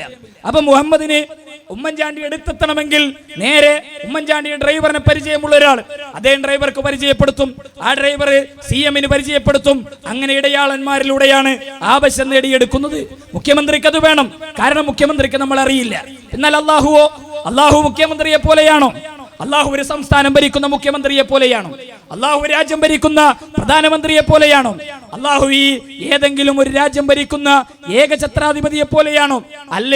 കാരണം അല്ലാഹു പറയുന്നത് യാ അയ്യുഹന്നാസ്, മനുഷ്യരെ എന്ന് വിളിച്ചുകൊണ്ടാണ്. അതിൽ മുസ്ലിം എന്നില്ല, അമുസ്ലിം എന്നില്ല, ക്രിസ്ത്യാനി എന്നില്ല, ജൂതൻ എന്നില്ല, ജൈനൻ എന്നില്ല. മുസ്ലിമിനോടും അമുസ്ലിമിനോടും മതമുള്ളവരോടും മതമില്ലാത്തവനോടും എല്ലാവരോടും അല്ലാഹു പറയുന്നത് ഇന്നാ ഖലഖനാകും മിൻ ദക്കരിൻ വ ഉൻസ, ഒരാണിൽ നിന്നും ഒരു പെണ്ണിൽ നിന്നുമാണ് മനുഷ്യരെ ഞാൻ നിങ്ങളെ സൃഷ്ടിച്ചത്. ഒരാണിൽ നിന്നും ഒരു പെണ്ണിൽ നിന്നും ഞാൻ നിങ്ങളെ സൃഷ്ടിച്ചു. മാത്രമല്ല ഒരു ഉമ്മയുടെയും ഒരു ഉപ്പയുടെയും മക്കളാണ് നിങ്ങൾ. നമ്മളെ സൃഷ്ടിച്ചവനാണ് റബ്ബ്. ഒരാണിൽ നിന്നും ഒരു പെണ്ണിൽ നിന്നും ലോകത്തെ കോടിക്കണക്കിന് മനുഷ്യരെ സൃഷ്ടിച്ചവനും സംവിധാനിച്ചവനും പരിപാലിക്കുന്നവനും നിയന്ത്രിച്ചു കൊണ്ടിരിക്കുന്നവനുമാണ് റബ്ബ്. ആ റബ്ബിന് നമ്മളെ പരിചയപ്പെടുത്തി കൊടുക്കണം എന്ന് പറയുന്നവനേക്കാളും വലിയൊരു വിഡ്ഢി ലോകത്ത് വേറെ ആരാ ഉള്ളത്? നമ്മുടെ ഉമ്മയ്ക്ക് നമ്മളെ പരിചയപ്പെടുത്തി കൊടുക്കേണ്ട ആവശ്യമുണ്ടോ? ആ ഒരു ഏതാൾക്കൂട്ടത്തിനിടയിലും മക്കളെ ആ ഉമ്മ തിരിച്ചറിയും. ഇതെന്റെ മോന ആമിനക്കുട്ടി, ഇത് നിങ്ങളുടെ മകനാണ് എന്ന് ആമിന താത്താക്ക് മകനെ പരിചയപ്പെടുത്തി കൊടുക്കേണ്ട ആവശ്യമുണ്ടോ? ആവശ്യമില്ല. ആ ഉമ്മയ്ക്ക് മകനെ പരിചയപ്പെടുത്തി കൊടുക്കേണ്ടതില്ല. ഏതാൾക്കൂട്ടത്തിനിടയിലും ആ മകനെ ആ ഉമ്മ തിരിച്ചറിയും. എന്നാൽ ഈ ഒരു ഉമ്മ ഒരു മകനെ പ്രസവിച്ചതിനേക്കാളേറെ ഈ ലോകത്തുള്ള സകലരെയും സൃഷ്ടിച്ച, സകലതും സംവിധാനിച്ച, സകലതും ഒരുക്കി തന്ന, നാം ശ്വസിക്കുന്ന വായുവും നാം കുടിക്കുന്ന വെള്ളവും നാം അനുഭവിക്കുന്ന സകല സുഖ സൗകര്യങ്ങളും നമ്മുടെ ജീവിതത്തിൽ സംവിധാനിച്ചു തന്ന ആ പടച്ച റബ്ബ് അവന് നമ്മളെ പരിചയപ്പെടുത്തി കൊടുക്കാൻ ഇടയാളന്മാർ ആവശ്യമുണ്ട് എന്ന് പറയുന്നത് എത്ര വിഡ്ഢിത്തമാണ്, എത്ര വിഡ്ഢിത്തമാണ്. മാത്രല്ല, എങ്ങനെ ഇപ്പൊ അള്ളാഹിനെ പരിചയപ്പെടുത്തി കൊടുക്കുക? അള്ളാഹ്ക്ക് നമ്മളെ പരിചയപ്പെടുത്തി കൊടുക്കണം എന്ന് പറയുന്നത് എങ്ങനെ? പടച്ചോനോട് ഇങ്ങനെ പരിചയപ്പെടുത്തി അള്ളാഹ് സൃഷ്ടിച്ച ഇവിടെ നമ്മൾ ഏതെങ്കിലും ഒരു ജാറത്ത് ചെന്ന് ഭീമാപ്പള്ളി ബീബിന്റെ ദർഗയിൽ ചെന്നിട്ട് ഭീമാ ഉമ്മ എനിക്ക് ഇന്ന ആവശ്യമുണ്ട്, അതുകൊണ്ട് പടച്ചോനോടൊന്ന് പറയണം.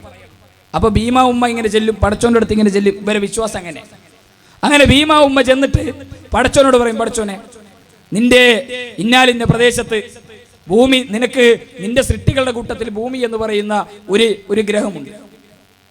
ആ ഭൂമിയിൽ ഏഷ്യ എന്ന് പറയുന്ന ഒരു വൻകരയുണ്ട്. അവിടെ ഇന്ത്യ എന്ന് പറയുന്ന ഒരു രാജ്യമുണ്ട്. ഇന്ത്യയിൽ കേരളം എന്ന് പറയുന്ന ഒരു സംസ്ഥാനം. കേരളം എന്ന സംസ്ഥാനത്ത് മലപ്പുറം എന്ന് പറയുന്ന ഒരു ജില്ലയുണ്ട്. മലപ്പുറം ജില്ലയിൽ കൊണ്ടോട്ടിക്കടുത്ത് മുണ്ടക്കുളം എന്ന് പറയുന്ന പ്രദേശം. അവിടെ നിന്ന് മുഹമ്മദ് രാത്രി കോഴിക്കോട്ട് നിന്ന് ട്രെയിനും കയറി തിരുവനന്തപുരത്ത് എൻ്റെ അടുത്തെത്തി. എന്നിട്ട് എന്നോട് ആ മുഹമ്മദ് ഒരു കുട്ടിനെ വേണം എന്ന് ആവശ്യപ്പെട്ടിട്ടുണ്ട്. അതുകൊണ്ട് പടച്ചോനെ നീ ആ കുട്ടിയെ കൊടുക്കണേ. ആരോടാ ഇത് പറയുന്നത്?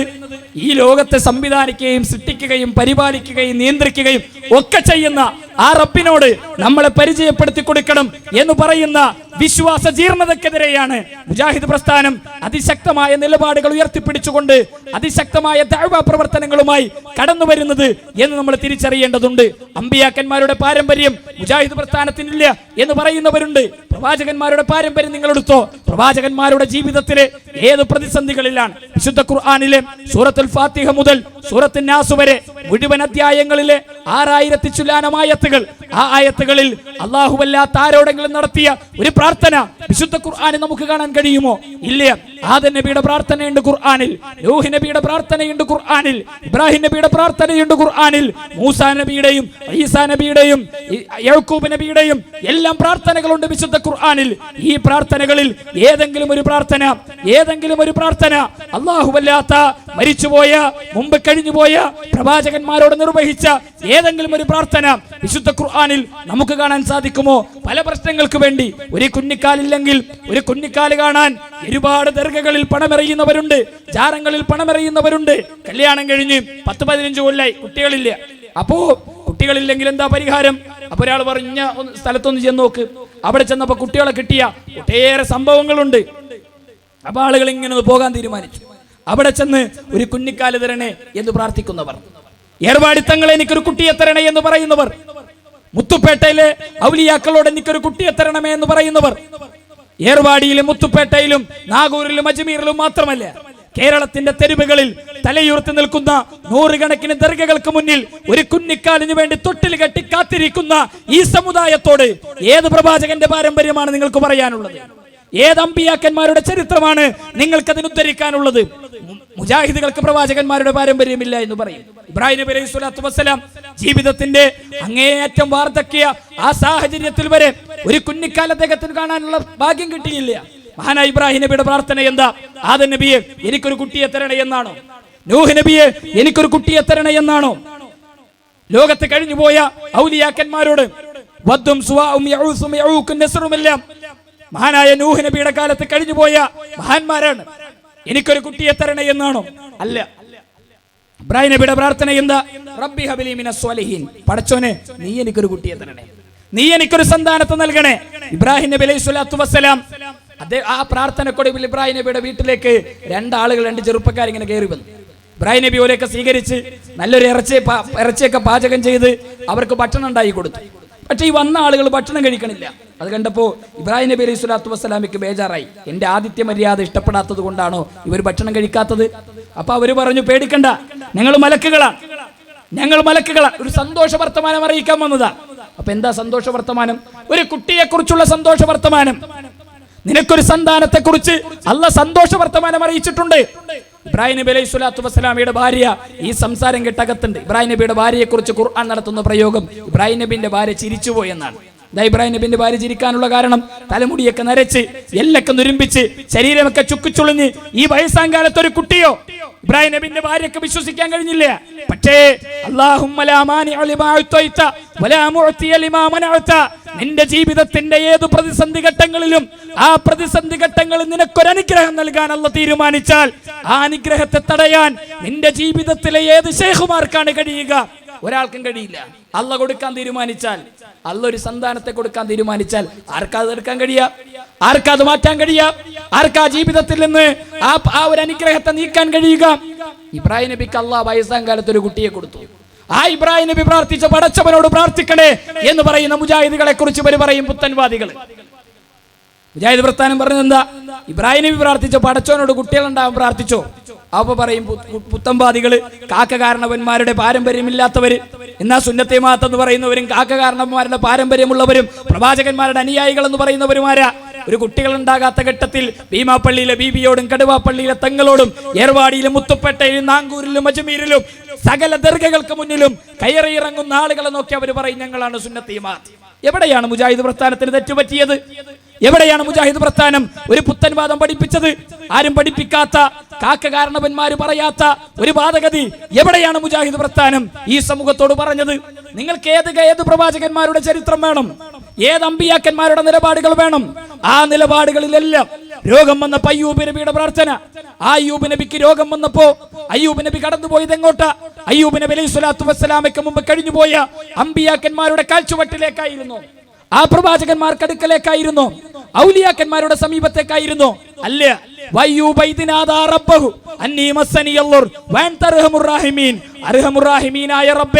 എനിക്ക് ബാധിച്ച ഉപദ്രവത്തിൽ നിന്ന് നീ എന്നെ രക്ഷിക്കണേ എന്ന്, ശരീരത്തിന് ബാധിച്ച മാരകമായ പ്രതിസന്ധിയിൽ നിന്ന് പടച്ചവനോട് കാവൽ നേടിയ പ്രവാചകന്റെ പാരമ്പര്യം സ്വീകരിക്കണേ എന്ന് മുജാഹിദ് പ്രസ്ഥാനം ഈ സമൂഹത്തോട് പറയുമ്പോ മുജാഹിദ് പ്രസ്ഥാനത്തിന് എവിടെയാണ് തെറ്റുപറ്റിയത്?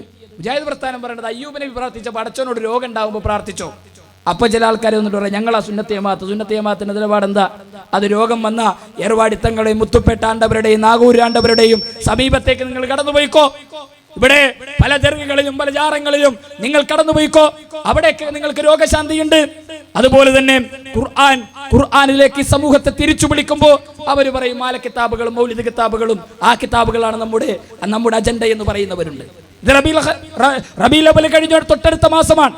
പല പള്ളികളിലും ഇപ്പൊ കാണാൻ, ഇപ്പൊ നാദാപുരത്തുനിന്ന് ഒരു പോസ്റ്റർ ഇറങ്ങി. എന്താ പോസ്റ്റർ? മുഹീദ്ദീൻ ഷെയ്ഖ് ഈ വീടിന്റെ ഐശ്വര്യം. ഏതുപോലെ? അൽഫോൻസാമ ഈ വീടിന്റെ ഐശ്വര്യം എന്ന് പറയുന്നത് പോലെ ക്രൈസ്തവര് പറയുന്നത് പോലെ ഇന്ന അമ്മ ഈ വീടിന്റെ ഐശ്വര്യം എന്ന ഹൈന്ദവ സമൂഹം പറയുന്നത് പോലെ മൊഹീദ്ദീൻ ശൈഖ് തുണ എന്നെഴുതി വെക്കുന്നവർ എന്ന് പറയുന്നവർ മൊഹീദ്ദീൻ മാല ഈ സമൂഹത്തിന്റെ വിശ്വാസവും പാരമ്പര്യവുമാണ് എന്ന് പറയുന്ന ആളുകളെ നമുക്ക് കാണാൻ കഴിയും. കുത്തുബിയത്ത് പാരായണം ചെയ്യുന്നവരെ കാണാൻ കഴിയും പള്ളികളിൽ വ്യാപകമായ രൂപത്തിൽ. എന്നിട്ട് അവർ പറയും മുജാഹിദ് പ്രസ്ഥാനം പുത്തംവാദികളാണ്. യഥാർത്ഥത്തിൽ മൊഹീദ്ദീൻ മാല ഉണ്ടാക്കിയതാരാ? മൊഹീദ്ദീൻ മാല. ഇതൊക്കെ ത്വരീഖത്തിന്റെ ശൈഖുമാര് തമ്മിലുള്ള പോരാട്ടത്തിന്റെ ഫല. ത്വരീഖത്തിന്റെ ശൈഖുമാര് തമ്മിൽ നടന്ന അവരുടെ കുടിപ്പകയാണ് യഥാർത്ഥത്തിൽ മാലക്കിതാബുകൾ. റിഫായി ശൈഖിന്റെ മൊഹീദ്ദീൻ ശൈഖിന്റെ കറാമത്ത് വിശദീകരിക്കുന്ന ഭാഗങ്ങളുണ്ട്. അപ്പൊ മൊഹീദ്ദീൻ മാലക്കാരൻ പറയുന്നത് മുതലായ റമളാനിൽ 30 നാളിലും മുല കുടിക്കും കാലം മുലയത്തൊടാതെ. മൊഹീദ്ദീൻ ശൈഖ് റമളാനിലെ 30 ദിവസം മുല കുടിക്കണ പ്രായത്തിൽ നോമ്പായിരുന്നു, പകല് നോമ്പ് നോറ്റു. അപ്പൊ റിഫായി ശൈഖിന്റെ ആൾക്കാർക്ക് ഇതിനൊന്ന് ഓവർടേക്ക് ചെയ്യണം. റിഫായി മാലെ കാണാം ഇപ്പൊ 31 ദിവസം എന്ന് പറയാൻ പാടില്ലല്ലോ റമളാൻ. അപ്പൊ അവരെഴുതി മുതലായ റമളാനിൽ 40 നാളിലും മുല കുടിക്കും കാലം മുലയത്തൊടാതെ ഓവർ. റിഫായി ശൈഖ് എന്ന് പറഞ്ഞാൽ 40 നാളിൽ 30 ദിവസം മാത്രമല്ല, റമളാനിൽ 30, പിന്നെ ശവ്വാൽ 6 നോമ്പ് കഴിഞ്ഞ് പിന്നെ ഒരു 4 ദിവസം കൂടി മുല കുടിക്കണ പ്രായത്തിൽ നോമ്പ് നോറ്റു ഞങ്ങളുടെ ശൈഖ് എന്നാര്? റിഫായി മാലക്കാരൻ. അപ്പൊ മൊഹീദ്ദീൻ മാലക്കാരൻ പറഞ്ഞു കുപ്പിക്കകത്തുള്ള വസ്തുവിനെ പോലെ കാണാൻ നിങ്ങളുടെ കൽബകമെന്നോവർ. കുപ്പിന്റെ അകത്തുള്ള വസ്തുവിനെ കാണുന്നത് പോലെ നിങ്ങളുടെ കൽബിലുള്ളത് കാണും മൊഹീദ്ദീൻ ശൈഖിന്റെ കറാമത്ത്. അപ്പൊ റിഫായി മാലക്കാരൻ ഇതിനൊന്ന് ഓവർടേക്ക് ചെയ്യണം. എങ്ങനെ ഓവർടേക്ക് ചെയ്യാം? അപ്പൊ റിഫായി മാലയെ കാണാം മൊഹീദ്ദീൻ ശൈഖും റിഫായി ശൈഖും കൂടി ഒളിച്ചു കളച്ചു. അങ്ങനെ കുറെ നേരം അന്വേഷിച്ചു മൊഹീദ്ദീൻ ശൈഖ് റിഫായി ശൈഖ് മൊഹീദ്ദീൻ ശൈഖിന്റെ പിരികത്തിന്റെ ഉള്ളിൽ കയറി ഒളിച്ചിരുന്നു. ഇത് ഔലിയാക്കന്മാരെ മഹത്വപ്പെടുത്തുന്നവരുടെ വാചകങ്ങളാണത്രേ. ഇതാണ് ഈ വിശ്വാസമാണ് ഔലിയാക്കന്മാരുള്ള വിശ്വാസം എന്ന് പഠിപ്പിക്കുന്ന പുത്തൻവാദത്തിനെതിരെയാണ് മുജാഹിദ് പ്രസ്ഥാന നിലപാട് സ്വീകരിക്കുന്നത്. മൊഹീദ്ദീൻ ശൈഖിന്റെ പിരികത്തിന്റെ ഉള്ളിൽ കയറി ഒളിച്ചിരുന്നു. അങ്ങനെ മൊഹീദ്ദീൻ ശൈഖ് കുറെ നേരമായി കാണലിൽ അന്വേഷിച്ചു. അവസാനം ഉള്ളിവർ റിഫായി എന്ന് വിളിച്ചപ്പോ പിരികത്തിന്റെ ഉള്ളിൽ നിന്ന് പുറത്തേക്ക് ചാടി അദ്ദേഹം പറഞ്ഞു ഞാൻ ഇവിടെ ഉണ്ട്.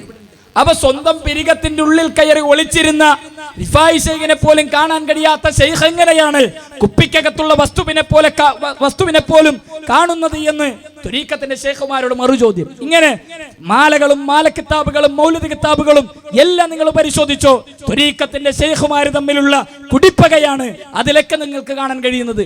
മാത്രല്ല മൊഹീദ്ദീൻ മാല എന്ന രചിച്ചത് ഇപ്പൊ ഈ തൊട്ടടുത്ത പ്രദേശമല്ല കൊണ്ടോട്ടിയിലാണ് നമ്മുടെ മോയിൻകുട്ടി വൈദ്യരുടെ പേരിൽ ഒരു സ്മാരകമുണ്ട്, ഒരു ഓഡിറ്റോറിയം ഉണ്ട്. അതിൽ മൊഹീദ്ദീൻ മാലയുടെ 400-ാം വാർഷികം എന്ന് പറഞ്ഞ എത്ര കാലമായി മൊഹീദ്ദീൻ മാല ഉണ്ടാക്കിയിട്ട്? 400 കൊല്ലം എന്ന് പറഞ്ഞ നിന്റെ ജീവിതത്തിലുണ്ട് മൊഹീദ്ദീൻ മാല, നിന്റെ ബാപ്പാന്റെ ജീവിതത്തിൽ മൊഹീദ്ദീൻ മാല ഉണ്ട്. വല്ലുപ്പാന്റെ 2ാമത്തെ വല്ലുപ്പെടുത്തോ, 3ാമത്തെ വല്ലുപ്പയും എടുത്തോ, 4ാമത്തെ വല്ലുപ്പയും എടുത്തോ, 5ാമത്തെ വല്ലുപ്പയും എടുത്തോ, 6ാമത്തെ വല്ലുപ്പയും എടുത്തോ. അതിനപ്പുറം ജീവിച്ച ആർക്കെങ്കിലും, ഇസ്ലാമിക ലോകത്തെ കഴിഞ്ഞുപോയി അതിന് മുമ്പ് ജീവിച്ച ആർക്കെങ്കിലും മൊഹീദ്ദീൻ മാല പരിചയമുണ്ടോ? അള്ളാഹുവിന്റെ പ്രവാചകൻ പാരായണം ചെയ്യാത്ത, പ്രവാചകന്റെ സ്വഹാബത്ത് കാണാത്ത, താബീങ്ങൾ കാണാത്ത, തബീങ്ങൾ കാണാത്ത, അയിമ്മത്തിന്റെ ഇമാമുകൾ കാണാത്ത മൊഹീദ്ദീൻ മാല പാരായണം ചെയ്യാത്തതിന്റെ പേരിൽ മുജാഹിദ് പ്രസ്ഥാനത്തെ പുത്തൻവാദികൾ എന്ന് വിളിക്കാൻ ഇവിടെ ആർക്കാണ് അർഹതയുള്ളത്? എങ്കിൽ ആ പുത്തൻവാദികൾ ആരാ? അള്ളാഹുവിന്റെ പ്രവാചകൻ പുത്തൻവാദി എന്ന് പറയേണ്ടി വരും. കാരണം മൊഹീദ്ദീൻ മാല പ്രവാചകന്മാർ ഓതിയിട്ടില്ല, സ്വഹാബത്ത് പാരായണം ചെയ്തിട്ടില്ല. മൊഴിയെന്നും കളയാതെ പിഴവാതെ സ്വന്നോർക്ക് മണിമാടം സ്വർഗത്തിൽ ന്യായം കൊടുക്കുന്നോർ. ഒരു തെറ്റും കൂടാതെ മൊഹീദ്ദീൻ മാല പാരായണം ചെയ്ത സ്വർഗത്തിൽ മണിമാളിക കൊടുക്കുമെന്ന് വാഗ്ദാനം ചെയ്യുന്ന ശൈഖിന്റെ കറാമത്ത് കഥകൾ എഴുതി വെക്കപ്പെടുന്ന ഗ്രന്ഥങ്ങൾ, അള്ളാഹുവിന്റെ വിശുദ്ധ ഖുർആൻ തജ്വീദോടുകൂടി മനഃപ്പാടമാക്കിയതിന്റെ പേരിൽ സ്വർഗം കിട്ടുമെന്ന് പറയാത്ത ഖുർആനിനേക്കാളും വലിയ പോരിശ പഠിപ്പിച്ച ഈ ഗ്രന്ഥങ്ങൾ ഈ സമൂഹത്തിനിടയിലേക്ക് ഇറക്കുമതി ചെയ്യുന്ന പുത്തൻവാദത്തിനെതിരെയാണ് മുജാഹിദ് പ്രസ്ഥാനം പോരാട്ടങ്ങൾ നടത്തിക്കൊണ്ടിരിക്കുന്നത്. മുജാഹിദ് പ്രസ്ഥാനത്തിന്റെ പോരാട്ടം എന്ന് പറയുന്നത്. പിന്നെയോ ഇവിടെ വ്യാപകമായി കുത്താറാത്തിബുകളും കുത്തുബിയത്തിന്റെ കുത്തുബിയത്ത് വാർഷികങ്ങളുടെ കാല നമ്മുടെ നാട്ടിലെ പള്ളികളിലെല്ലാം. അതുപോലെ തന്നെ ഇപ്പോ കുത്തുബിയത്ത് വ്യാപകമാകുന്ന ഒരു സമയമാണ് ജീലാനി ദിനവുമായി ബന്ധപ്പെട്ടുകൊണ്ട്. കുത്തുബിയത്തിനെ സംബന്ധിച്ച് അതാരാ എഴുതിയത്? പ്രവാചകന്മാരുടെ ഗ്രന്ഥമാണോ? സ്വഹാബത്ത് എഴുതിയതാണോ? ആളുകൾ കേൾക്കുമ്പോൾ ഉസ്താദുമാരെ വയലൊക്കെ കേട്ടാ വിചാരിക്കും കുത്തുബിയത്ത് എന്ന് പറഞ്ഞാൽ അത് ഒരുപാട് പ്രവാചകന്മാരുടെ കാലഘട്ടത്തിലും സ്വഹാബത്തിന്റെ കാലഘട്ടത്തിലും ഒക്കെ ഉള്ളതാ. പ്രവാചകൻ സല്ലല്ലാഹു അലൈഹി വസല്ലമയുടെ ഗ്രന്ഥമാണോ? സ്വഹാബത്ത് എഴുതിയതാണോ? താബീങ്ങൾ എഴുതിയതാണോ? താബീങ്ങൾ എഴുതിയതാണോ? അയിമ്മത്തിന്റെ ഇമാമുമാർ എഴുതിയതാണോ? ആരാണ് കുത്തുബിയത്ത് എഴുതിയത്? കുത്തുബിയത്ത് എഴുതിയ ആള് സദഖത്തുല്ലാഹുൽ കാഹിരി. സദഖത്തുല്ലാഹുൽ കാഹിരി എന്ന് പറഞ്ഞ ആളുകൾ വിചാരിക്കും കാഹിറ കെയ്റോക്കാരൻ ഈജിപ്തുകാരനായ സദഖത്തുല്ലാ എഴുതിയതാണ് എന്ന്. എന്നാൽ യഥാർത്ഥത്തിൽ നമ്മുടെ തൊട്ടടുത്ത കരുണാനിധിയുടെ ജയലളിതയുടെ തമിഴ്നാട്, അവിടെ കായൽപട്ടണം എന്ന് പറയുന്ന പ്രദേശമുണ്ട്. കായൽപട്ടണത്തുകാരനായ സദഖത്തുല്ലാഹുൽ കാഹിരി എഴുതിയ കായൽപട്ടണം ഷോർട്ടാക്കി കാഹിറ എന്ന് എഴുതിയതാണ്. വിചാരിക്കുന്ന ആളുകൾ ഇങ്ങനെ വിചാരിക്കുമ്പോൾ വല്ല കെയ്റോയോ അത് ഇന്റർനാഷണൽ സാധനം എന്ന് വിചാരിച്ചോട്ടെ എന്ന് വിചാരിച്ചുകൊണ്ട് പേരും പോലും മാറ്റിയത്. ഈ സദഖത്തുല്ലാഹിൽ കാഹിരി പറയുമ്പോൾ ആരാണ് അദ്ദേഹം ഒന്നുകൂടി മനസ്സിലാക്കണ്ടേ. ഒരു ആലപ്പുഴ ജില്ലയുടെയും കൊല്ലം ജില്ലയുടെയും അതിർത്തി പ്രദേശമായ ഓച്ചിറക്കടുത്ത് കറ്റാനം എന്ന് പറയുന്ന ഒരു പ്രദേശം, അവിടെ നിന്ന് ഒരു പതി അബ്ദുൽ ഖാദർ മുസ്ലിയാരെ പതിയെ വടക്കേ മലബാറിലേക്ക് വർഷങ്ങൾക്ക് മുമ്പ്, പതിറ്റാണ്ടുകൾക്ക് മുമ്പ് മുസ്ലിയാക്കന്മാർ കൊണ്ടുവന്നു. എന്തിനാ പതി അബ്ദുൽ ഖാദർ മുസ്ലിയാരെ കൊണ്ടുവന്നത്? പതി അബ്ദുൽ ഖാദർ മുസ്ലിയാരെ കൊണ്ടുവന്നതിന്റെ കാരണം കേരളത്തിന്റെ തെരുവുകളിൽ നല്ല മലയാളത്തിൽ വാള് പറയുന്ന മുജാഹിദ് പണ്ഡിതന്മാരുടെ പ്രഭാഷണങ്ങൾക്ക് മറുപടി പറയാൻ ഒരു നല്ല മലയാളം സംസാരിക്കുന്ന മുസ്ലിയാരില്ലാത്തതിന്റെ കാരണം കൊണ്ടായിരുന്നു ഒരു നല്ല മലയാളം സംസാരിക്കുന്ന ഒരു മുസ്ലിയാരെ വടക്കേ മലബാറിലേക്ക് കൊണ്ടുവന്നത്. ഈ പതി അബ്ദുൽ ഖാദർ മുസ്ലിയാരെ കൊണ്ടുവന്ന് കേരളത്തിന്റെ തെരുവുകളിൽ പതി അബ്ദുൽ ഖാദർ മുസ്ലിയാർ മുജാഹിദ് പ്രസ്ഥാനത്തിനെതിരെ പോരാട്ടം നടത്തുന്ന കാലം വളരെ വ്യാപകമായി അദ്ദേഹത്തിന് ആളും അമ്പാരിയും നൽകി ഒരുപാട് സംവിധാനങ്ങൾ ഒരുക്കി മുജാഹിദ് പ്രസ്ഥാനത്തെ വെല്ലുവിളിച്ചുകൊണ്ട് നടക്കുന്ന കാലം. അങ്ങനെ ഈ പൂനൂർ പ്രദേശത്ത് ഒരു വാദപ്രതിവാദം നടന്നു. വാദപ്രതിവാദത്തിൽ ചോദ്യം ആ പതി അബ്ദുൽ ഖാദർ മുസ്ലിയാരും എടവണ്ണ അലവി മൗലവിയും തമ്മിലാണ്. ആ വാദപ്രതിവാദത്തിന്റെ സ്റ്റേജിലിരിക്കുമ്പോൾ അലവി മൗലവി ചോദിച്ചു, എഴുന്നേറ്റിട്ട് ആദ്യത്തെ ചോദ്യം ചോദിച്ചു, മുഹീദ്ദീൻ ശൈഖെ രക്ഷിക്കണേ, ബദരീങ്ങളെ കാക്കണേ എന്നിങ്ങനെ മരിച്ചുപോയവരെ വിളിച്ചു പ്രാർത്ഥിക്കാൻ ഖുർആനിൽ ഒരായത്തുണ്ടോ? ഖുർആനിൽ നിന്നൊരായത്ത് ധരിക്കുക. അപ്പൊ ഈ പല്ലക്കിലെ കയറി വന്ന പതി അബ്ദുൽ ഖാദർ മുസ്ലിയാർ മറുഭാഗത്ത് എഴുന്നേറ്റ് ആളുകൾ വിചാരിച്ചു ഇപ്പൊ ഖുർആൻ ആയത്തോതും മൗലവിമാരെ തറപറ്റിച്ച് സുന്നത്തി ജമാഅത്തോട് വാഴ്ത്തുമെന്ന് വിചാരിച്ചിരിക്കുന്ന ആളുകൾക്ക് മുന്നിൽ പതി അബ്ദുൽ ഖാദർ മുസ്ലിയാർ എഴുന്നേറ്റ് നിന്നിട്ട് പറഞ്ഞു, ആരാണ് ആദ്യം ചോദിക്കേണ്ടത് എന്ന് വ്യവസ്ഥയില്ലാത്തത് കൊണ്ട് മൗലവി ചോദിച്ചത് ശരിയായില്ല. അപ്പൊ അലവി മൗലവി മറുഭാഗത്ത് എഴുന്നേറ്റ് അലവി മൗലവി പറഞ്ഞു, ആരാണ് ആദ്യം ചോദിക്കേണ്ടത് എന്ന് വ്യവസ്ഥയിലില്ലാത്തതിനാൽ എനിക്കും ചോദിക്കാം നിങ്ങൾക്കും ചോദിക്കാം, അതുകൊണ്ട് ഞാൻ ചോദിക്കുന്നു, മുഹീദ്ദീൻ ശൈഖെ രക്ഷിക്കണേ, ബദരീങ്ങളെ കാക്കണേ എന്നിങ്ങനെ മരിച്ചുപോയവരെ വിളിച്ചു പ്രാർത്ഥിക്കാൻ ഖുർആൻ എന്നൊരായത്ത് ധരിക്കാം. ആളുകൾ വിചാരിച്ച് ഇപ്പോഴെങ്കിലും പതി ഉത്തരം പറയും. എഴുന്നേറ്റ് പതി അബ്ദുൽ ഖാദർ മുസ്ലിയാർ പറഞ്ഞു, ആരാണ് ആദ്യം ചോദിക്കേണ്ടത് എന്ന് വ്യവസ്ഥയിലില്ലാത്തതിനാൽ എനിക്കും നിങ്ങൾക്കും ചോദിക്കാം എന്നതിനർത്ഥമില്ല എന്ന് പതി അബ്ദുൽ ഖാദർ മുസ്ലിയാരെ മറുപടി. അപ്പൊ വീണ്ടും അലവി മൗലവി എഴുന്നേറ്റിട്ട് ഇതേ ചോദ്യം. അങ്ങനെ സുബൈബാങ്കാറാകുമ്പോഴും ഇതേ ചോദ്യം ഇങ്ങനെ അന്തരീക്ഷത്തിൽ ഉയർന്നു നിന്നു. അങ്ങനെ പൂനൂർ പ്രദേശം മുജാഹിദ് പ്രസ്ഥാനത്തിന്റെ ഈറ്റില്ലമായി വളർന്നു വന്ന ചരിത്രങ്ങൾ കേരളക്കരയിലുണ്ട്. അത് പതി അബ്ദുൽ ഖാദർ മുസ്ലിയാരുമായിട്ടാണ്. പതി ഒരു പുതിയ വാദം കേരളത്തിലേക്ക് കൊണ്ടുവന്നു. ഈ വടക്കേ മലബാറിൽ സമസ്തക്കാരുടെ വലിയ നേതാവായിട്ട് പതി വാഴുന്ന കാലത്താണ് ഒരു പുതിയ വാദം. എന്താ അദ്ദേഹത്തിന്റെ വാദത്തിന്റെ ആശയം? അദ്ദേഹം പറഞ്ഞു, അല്ലാ എന്നല്ല പറയേണ്ടത്, അല്ല എന്നാണ് പറയേണ്ടത്. അത് വലിയൊരു ചർച്ചയായി, ഈ കേരളത്തിൽ വലിയ ചർച്ചയായി. അല്ലാ എന്നാണോ അതോ അല്ല എന്നാണോ പറയേണ്ടത്? പതി പറഞ്ഞു, അല്ലാ എന്ന് പറയാൻ പാടില്ല, അല്ല എന്നാണ് പറയേണ്ടത്. കൊല്ലം ജില്ലയിലെ ഓച്ചിറക്കടുത്ത് പതി അബ്ദുൽ ഖാദർ മുസ്ലിയാർ ശിഷ്യന്മാര് നടത്തുന്ന പള്ളികളിൽ ഇന്ന് നമുക്ക് കാണാം ലാ ഇലാഹ ഇല്ലല്ലാ എന്ന് പറയുന്ന പള്ളികൾ. ബാങ്ക് കൊടുക്കുമ്പോൾ അല്ലാ എന്ന് പറയേണ്ടിടത്തെല്ലാം അല്ല എന്ന് ഉച്ചരിക്കുന്ന ഒരു പുതിയ വാദം കേരളക്കരയിലേക്ക് കൊണ്ടുവന്നു പതി അബ്ദുൽ ഖാദർ മുസ്ലിയാർ. അന്ന് പതി അബ്ദുൽ ഖാദർ മുസ്ലിയാർക്ക് മറുപടി പറയാൻ 1980-കളിലാണ് എന്നാണ് എൻ്റെ ഓർമ്മ, അല്ലെങ്കിൽ 70-കളിൽ അവസാനത്തിലാണ്. നെടിയിരുപ്പിൽ വെച്ചാണ് ആ വാദപ്രതിവാദം നടന്നത്. ആരാ? സമസ്ത EK അബൂബക്കർ മുസ്ലിയാരും അതുപോലെ തന്നെ പതി അബ്ദുൽ ഖാദർ മുസ്ലിയാരും തമ്മിൽ ഒരു വാദപ്രതിവാദം നടന്നു. മുജാഹിദുകളും സുന്നികളും അല്ല, മുജാഹിദ് പ്രസ്ഥാനവും സുന്നി പ്രസ്ഥാനവും തമ്മിലല്ല, പതി അബ്ദുൽ ഖാദർ മുസ്ലിയാരും EKയും തമ്മിലൊരു വാദപ്രതിവാദം. ആ വാദപ്രതിവാദത്തിന് വേണ്ടി EK അബൂബക്കർ മുസ്ലിയാരെ കൊണ്ടുപോകുമ്പോൾ അദ്ദേഹത്തിന്റെ കൂടെയുള്ള നെയ്യൻ മുഹമ്മദ് മുസ്ലിയാർ എന്ന് പറയുന്ന ഒരു പണ്ഡിതൻ ഉണ്ടായിരുന്നു. അദ്ദേഹം ചോദിച്ചു, അല്ല EK, പതി ഒരു പുതിയ വാദവുമായിട്ടാണ് വന്നത്, ഇതിലെന്തെങ്കിലും ഒരു പാളിച്ച പറ്റിയ, ഇതിലെന്തെങ്കിലും ഒരു പരാജയം വന്നാൽ ഈ കേരളത്തിന്റെ തെരുവുകളിൽ ജീവിക്കുന്ന ആയിരക്കണക്കിന് മനുഷ്യർ അല്ലാ എന്ന് പറയേണ്ടതിന് പകരം അല്ല എന്ന് പറയുന്ന ആളുകൾ ഉണ്ടാകും. എങ്ങനെയാണ് നമ്മൾ പതിയെ നേരിടുക? അപ്പൊ EK മറുപടി പറഞ്ഞത്, അത് ഈ പതി അബ്ദുൽ ഖാദർ മുസ്ലിയാർ അല്ല ഒന്നുണ്ടെന്ന് പറഞ്ഞാൽ ഞാൻ അല്ല രണ്ട് എന്ന് സ്ഥാപിക്കും. നെയ്യൽ മുഹമ്മദ് മുസ്ലിയാരങ്ങ് ഉരുകിപ്പോയി എന്ന് മുഹമ്മദ് കോയ മാത്തോട്ടം എഴുതിയ ഒരു പുസ്തകത്തിൽ അദ്ദേഹം ഈ ശംസുൽ നമുക്കൊരു തുറന്ന കത്ത് എന്ന പുസ്തകത്തിൽ നമുക്ക് വായിക്കാൻ കഴിയും. അപ്പൊ ആ രൂപത്തിൽ കടന്നു വന്ന പതി അബ്ദുൽ ഖാദർ മുസ്ലിയാർ, ആ പതി അബ്ദുൽ ഖാദർ മുസ്ലിയാര് ഇ കെ അബൂബക്കർ മുസ്ലിയാരും തമ്മിൽ ഈ വാദപ്രതിവാദം നടന്നുകൊണ്ടിരിക്കുമ്പോൾ ഞാൻ അല്ല എന്ന് പറയുന്നത് പ്രമാണങ്ങളില്ലാതെയല്ല, തെളിവുകളില്ലാതെയല്ല, മറിച്ച് എനിക്കുള്ള തെളിവ് കുത്തുബിയ്യത്തെഴുതിയ സദഖത്തുല്ലാഹുൽ കാഹിരി അല്ല എന്നാണ് പറയേണ്ടത് എന്ന് രേഖപ്പെടുത്തിയിട്ടുണ്ട് എന്ന ഉദ്ധരണികൾ അദ്ദേഹം വായിക്കാൻ തുടങ്ങി. അപ്പോൾ ഈ കെ എഴുന്നേറ്റ് മറുപടി പറഞ്ഞു, ഒരു കുതിരപ്പട്ടാണിയുടെ വാചകങ്ങൾ ഇസ്ലാമിലെ തെളിവാണോ? അപ്പോ ഈ പതിക്ക് ഒരു സംശയം, ഈ കെക്ക് ഞാൻ പറഞ്ഞ ആളെ മനസ്സിലാകാത്തത് കൊണ്ടാണോ? അപ്പൊ ഈ പതി അബ്ദുൽ ഖാദർ മുസ്ലിയാർ ഒന്നുകൂടി എഴുന്നേറ്റിട്ട് പറഞ്ഞു, അത് സദഖത്തുല്ലാഹിൽ കാഹിരി എന്ന് പറഞ്ഞ് ഏതോ ഒരു സദഖത്തുള്ളയല്ല, കുത്തുബിയ്യത്തെഴുതിയ സദഖത്തുല്ലാഹിൽ കാഹിരി. അപ്പൊ ഈ കെയുടെ മറുപടി, അങ്ങനെ എത്രയെത്ര കുതിരപ്പട്ടാണികൾ, ആ കുതിരപ്പട്ടാണികൾ എങ്ങനെ ഇസ്ലാമിൽ തെളിവാകും എന്ന് പറഞ്ഞ ഇവരുടെ ഭാഷയിൽ തന്നെ കുതിരപ്പട്ടാണികൾ എഴുതിയ കുത്തുബിയ്യത്ത് ദീനിൽ തെളിവായും പ്രമാണമായും മുസ്ലിം പള്ളികളിൽ ചൊല്ലിക്കാനും ചൊല്ലിപ്പിക്കാനും പണിയെടുക്കുമ്പോൾ അത് ചൊല്ലരുതെന്ന് പറഞ്ഞതാണോ മുജാഹിദ് പ്രസ്ഥാനം ചെയ്ത തെറ്റ്? അത് പാടില്ലെന്ന് പറഞ്ഞതാണോ മുജാഹിദ് പ്രസ്ഥാനം ചെയ്ത തെറ്റ്? മുജാഹിദ് പ്രസ്ഥാനത്തിന് അതിന്റെ തെളിവ് പ്രവാചകന്മാരും പ്രവാചകന്മാരുടെ കൂടെ ജീവിച്ച സ്വഹാബത്തിന്റെയും ചരിത്രമാണ്. അത്തരം നിലപാടുകൾ ഇസ്ലാമിൽ തെളിവായിട്ട് അവർ ഉദ്ധരിച്ചു കൊണ്ടുവന്നിട്ടില്ല, അവർ പറഞ്ഞു കൊണ്ടുവന്നിട്ടില്ല, പഠിപ്പിച്ചു കൊണ്ടുവന്നിട്ടില്ല എന്ന് വളരെ കൃത്യമായി നമ്മൾ മനസ്സിലാക്കേണ്ടതുണ്ട്.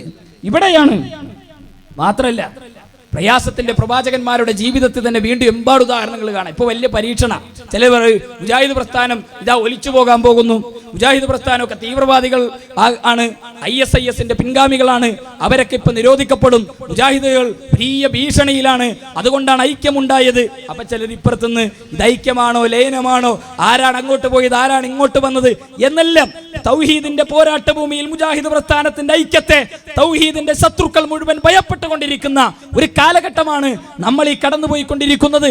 എന്തുകൊണ്ടാണ് ആ ഭയപ്പാടെന്ന് നിങ്ങൾക്കറിയുമോ?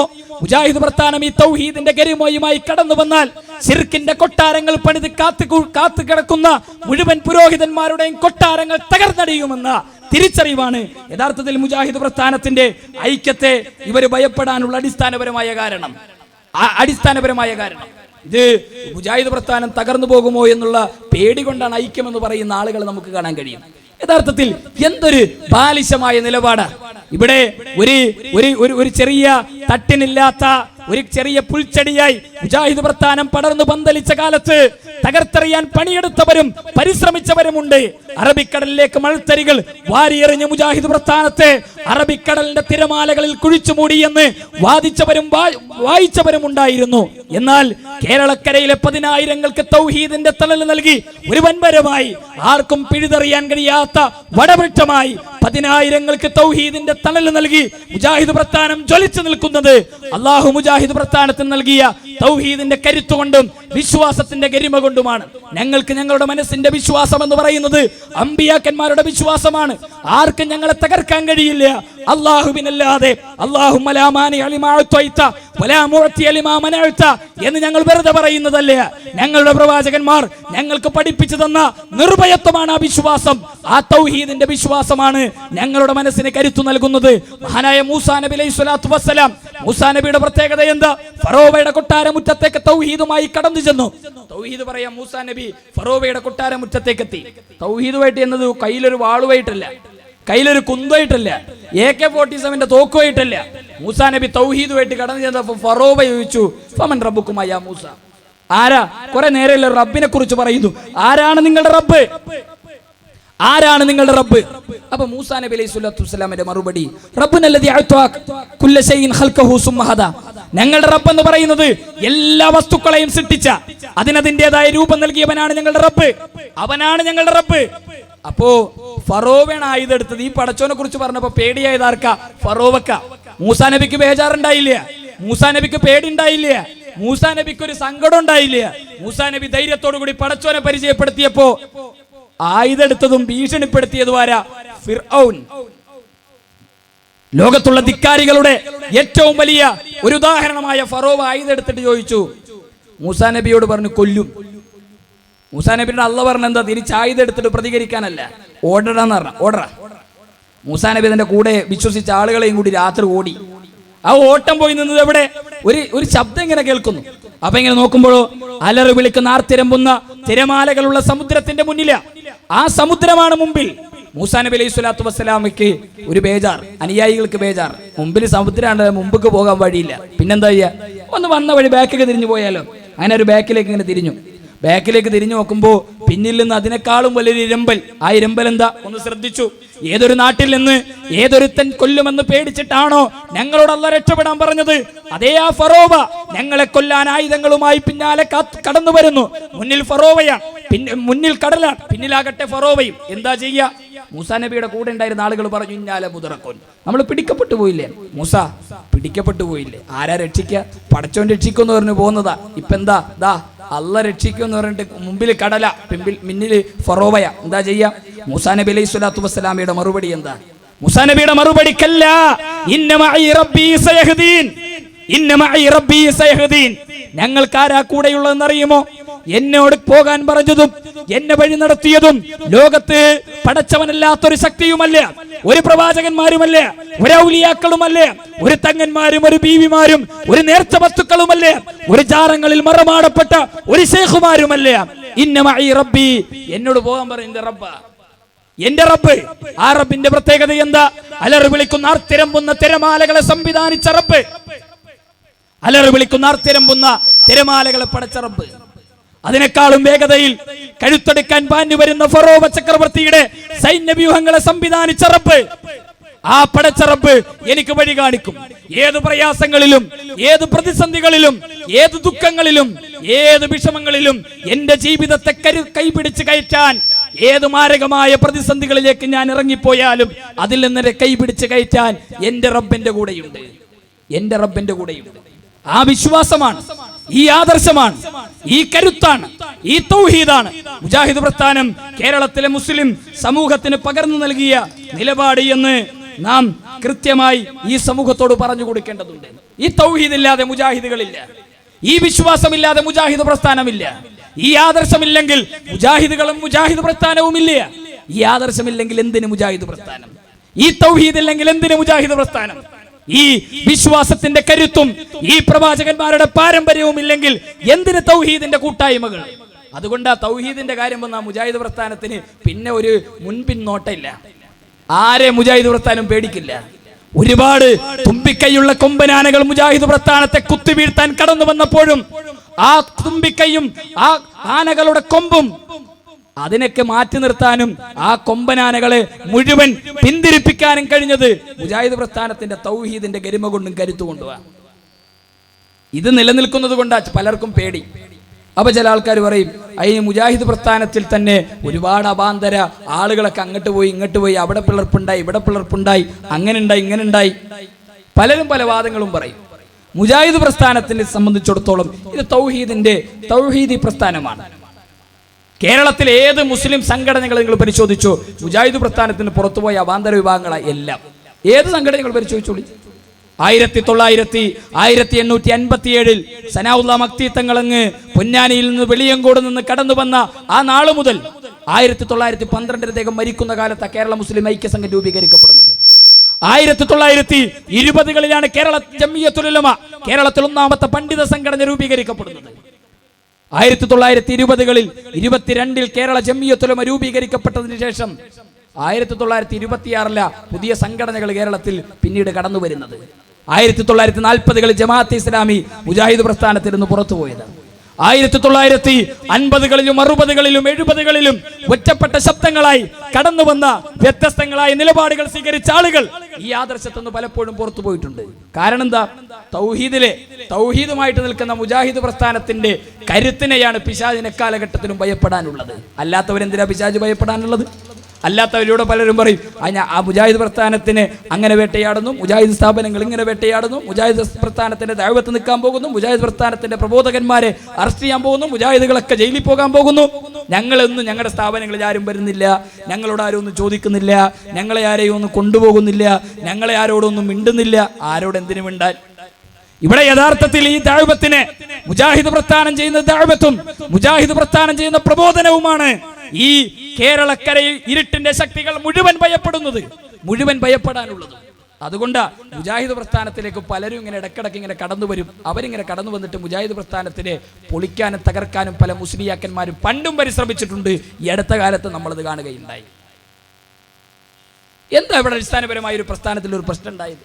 പല ചോദിക്കും എന്താ പ്രശ്നം, എന്തിനാണ് ഇതിങ്ങനെ വിശദീകരിക്കുന്നത്? ഞാൻ നേരത്തെ സൂചിപ്പിച്ചു, ഈ തൗഹീദ് ഇല്ലാതെ മുജാഹിദ് പ്രസ്ഥാനം ഇല്ല, മുജാഹിദുകളും ഇല്ല. ഇപ്പൊ ഒരാള് അടിത്തറ, ഒരു വീടിന്റെ അടിത്തറ മാന്താൻ കടന്നു വന്നു.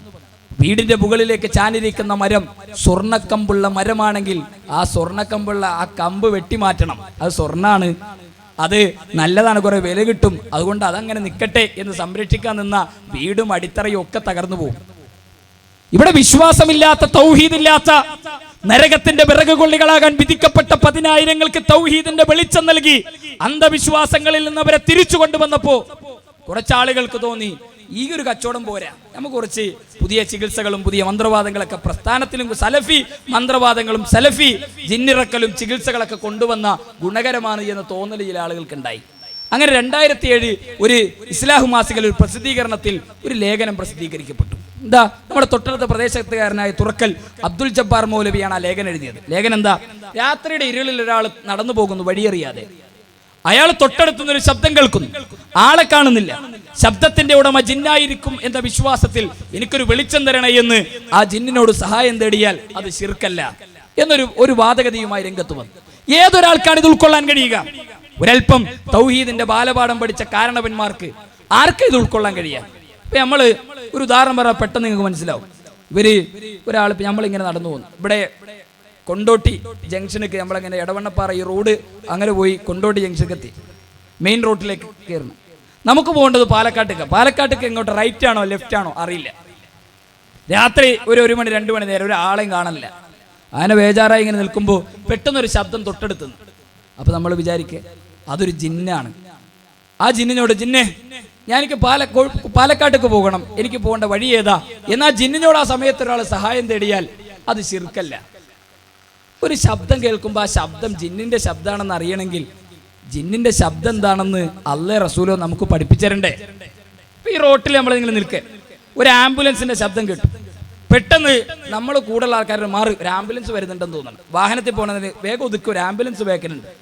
അപ്പോഴാണ് ഒരു നല്ല ബൈക്കിൽ ഒരു ന്യൂജൻ ചെറുപ്പക്കാരൻ ആംബുലൻസിന്റെ ഹോണും വെച്ചിട്ടാവും പോകുന്നത്. അപ്പോൾ നമ്മൾ എന്താ കുട്ടികളുടെ കഥ? ഞാൻ വിചാരിച്ചു ഇത് ആംബുലൻസ് ആണ്, അതുകൊണ്ടാണ് പെട്ടെന്ന് മാറിയത്. കുട്ടികൾ ഇങ്ങനെ തുടങ്ങി എന്താ ചെയ്യുക എന്ന് പറഞ്ഞാൽ എന്താ കാര്യം? ആംബുലൻസിന്റെ ശബ്ദം എന്താ നമുക്കറിയാം, അതുകൊണ്ടാണ് ആംബുലൻസിന്റെ ശബ്ദം കേട്ടപ്പോൾ നമ്മൾ മാറാനുള്ള കാരണം. രാത്രി ഇങ്ങനെ നടന്നു പോകുമ്പോൾ ഒരു നായ കുരക്കുന്നുണ്ട്. അപ്പൊ കൂടുതലുണ്ട്, ഒരു കോഴി കരയുന്നുണ്ടെന്ന് സംശയമുണ്ട്, ഒന്ന് നോക്കിക്കോ അവിടെ ഒരു കോഴി ഉണ്ടോന്ന്. ആരെങ്കിലും പറയും ഇല്ല, എന്താ കാര്യം? നായന്റെ കരച്ചിൽ എന്താ നമുക്കറിയാം.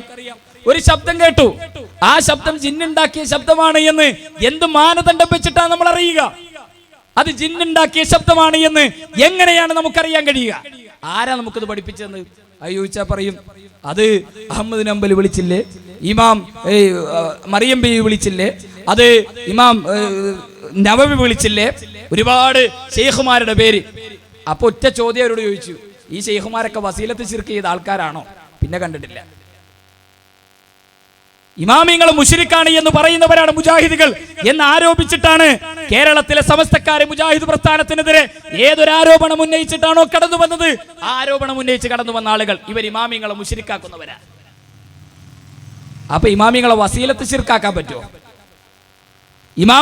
ഇമാമിങ്ങളുടെ പേരിൽ വസീലത്ത് ശിർക്ക് ആരോപിക്കാൻ പറ്റുമോ എന്ന് മാത്രല്ല, ഒരു ഉദാഹരണവും കൂടി പറഞ്ഞു ആളുകൾക്കൊക്കെ പെട്ടെന്ന് മനസ്സിലാക്കാൻ. എന്താ ഉദാഹരണം? സക്കരിയ സുലായി എന്ന് പറയുമ്പോൾ സക്കരിയ സുലായി ഞങ്ങളുടെ കൂട്ടത്തിലില്ല, ഞങ്ങളൊക്കെ മുജാഹിദ് എന്ന് പോലും അറിയപ്പെടാൻ ആഗ്രഹിക്കാത്ത ആൾക്കാരാ, വിസ്ഡം എന്ന പേരിൽ അറിയപ്പെടുന്ന ആളുകൾ.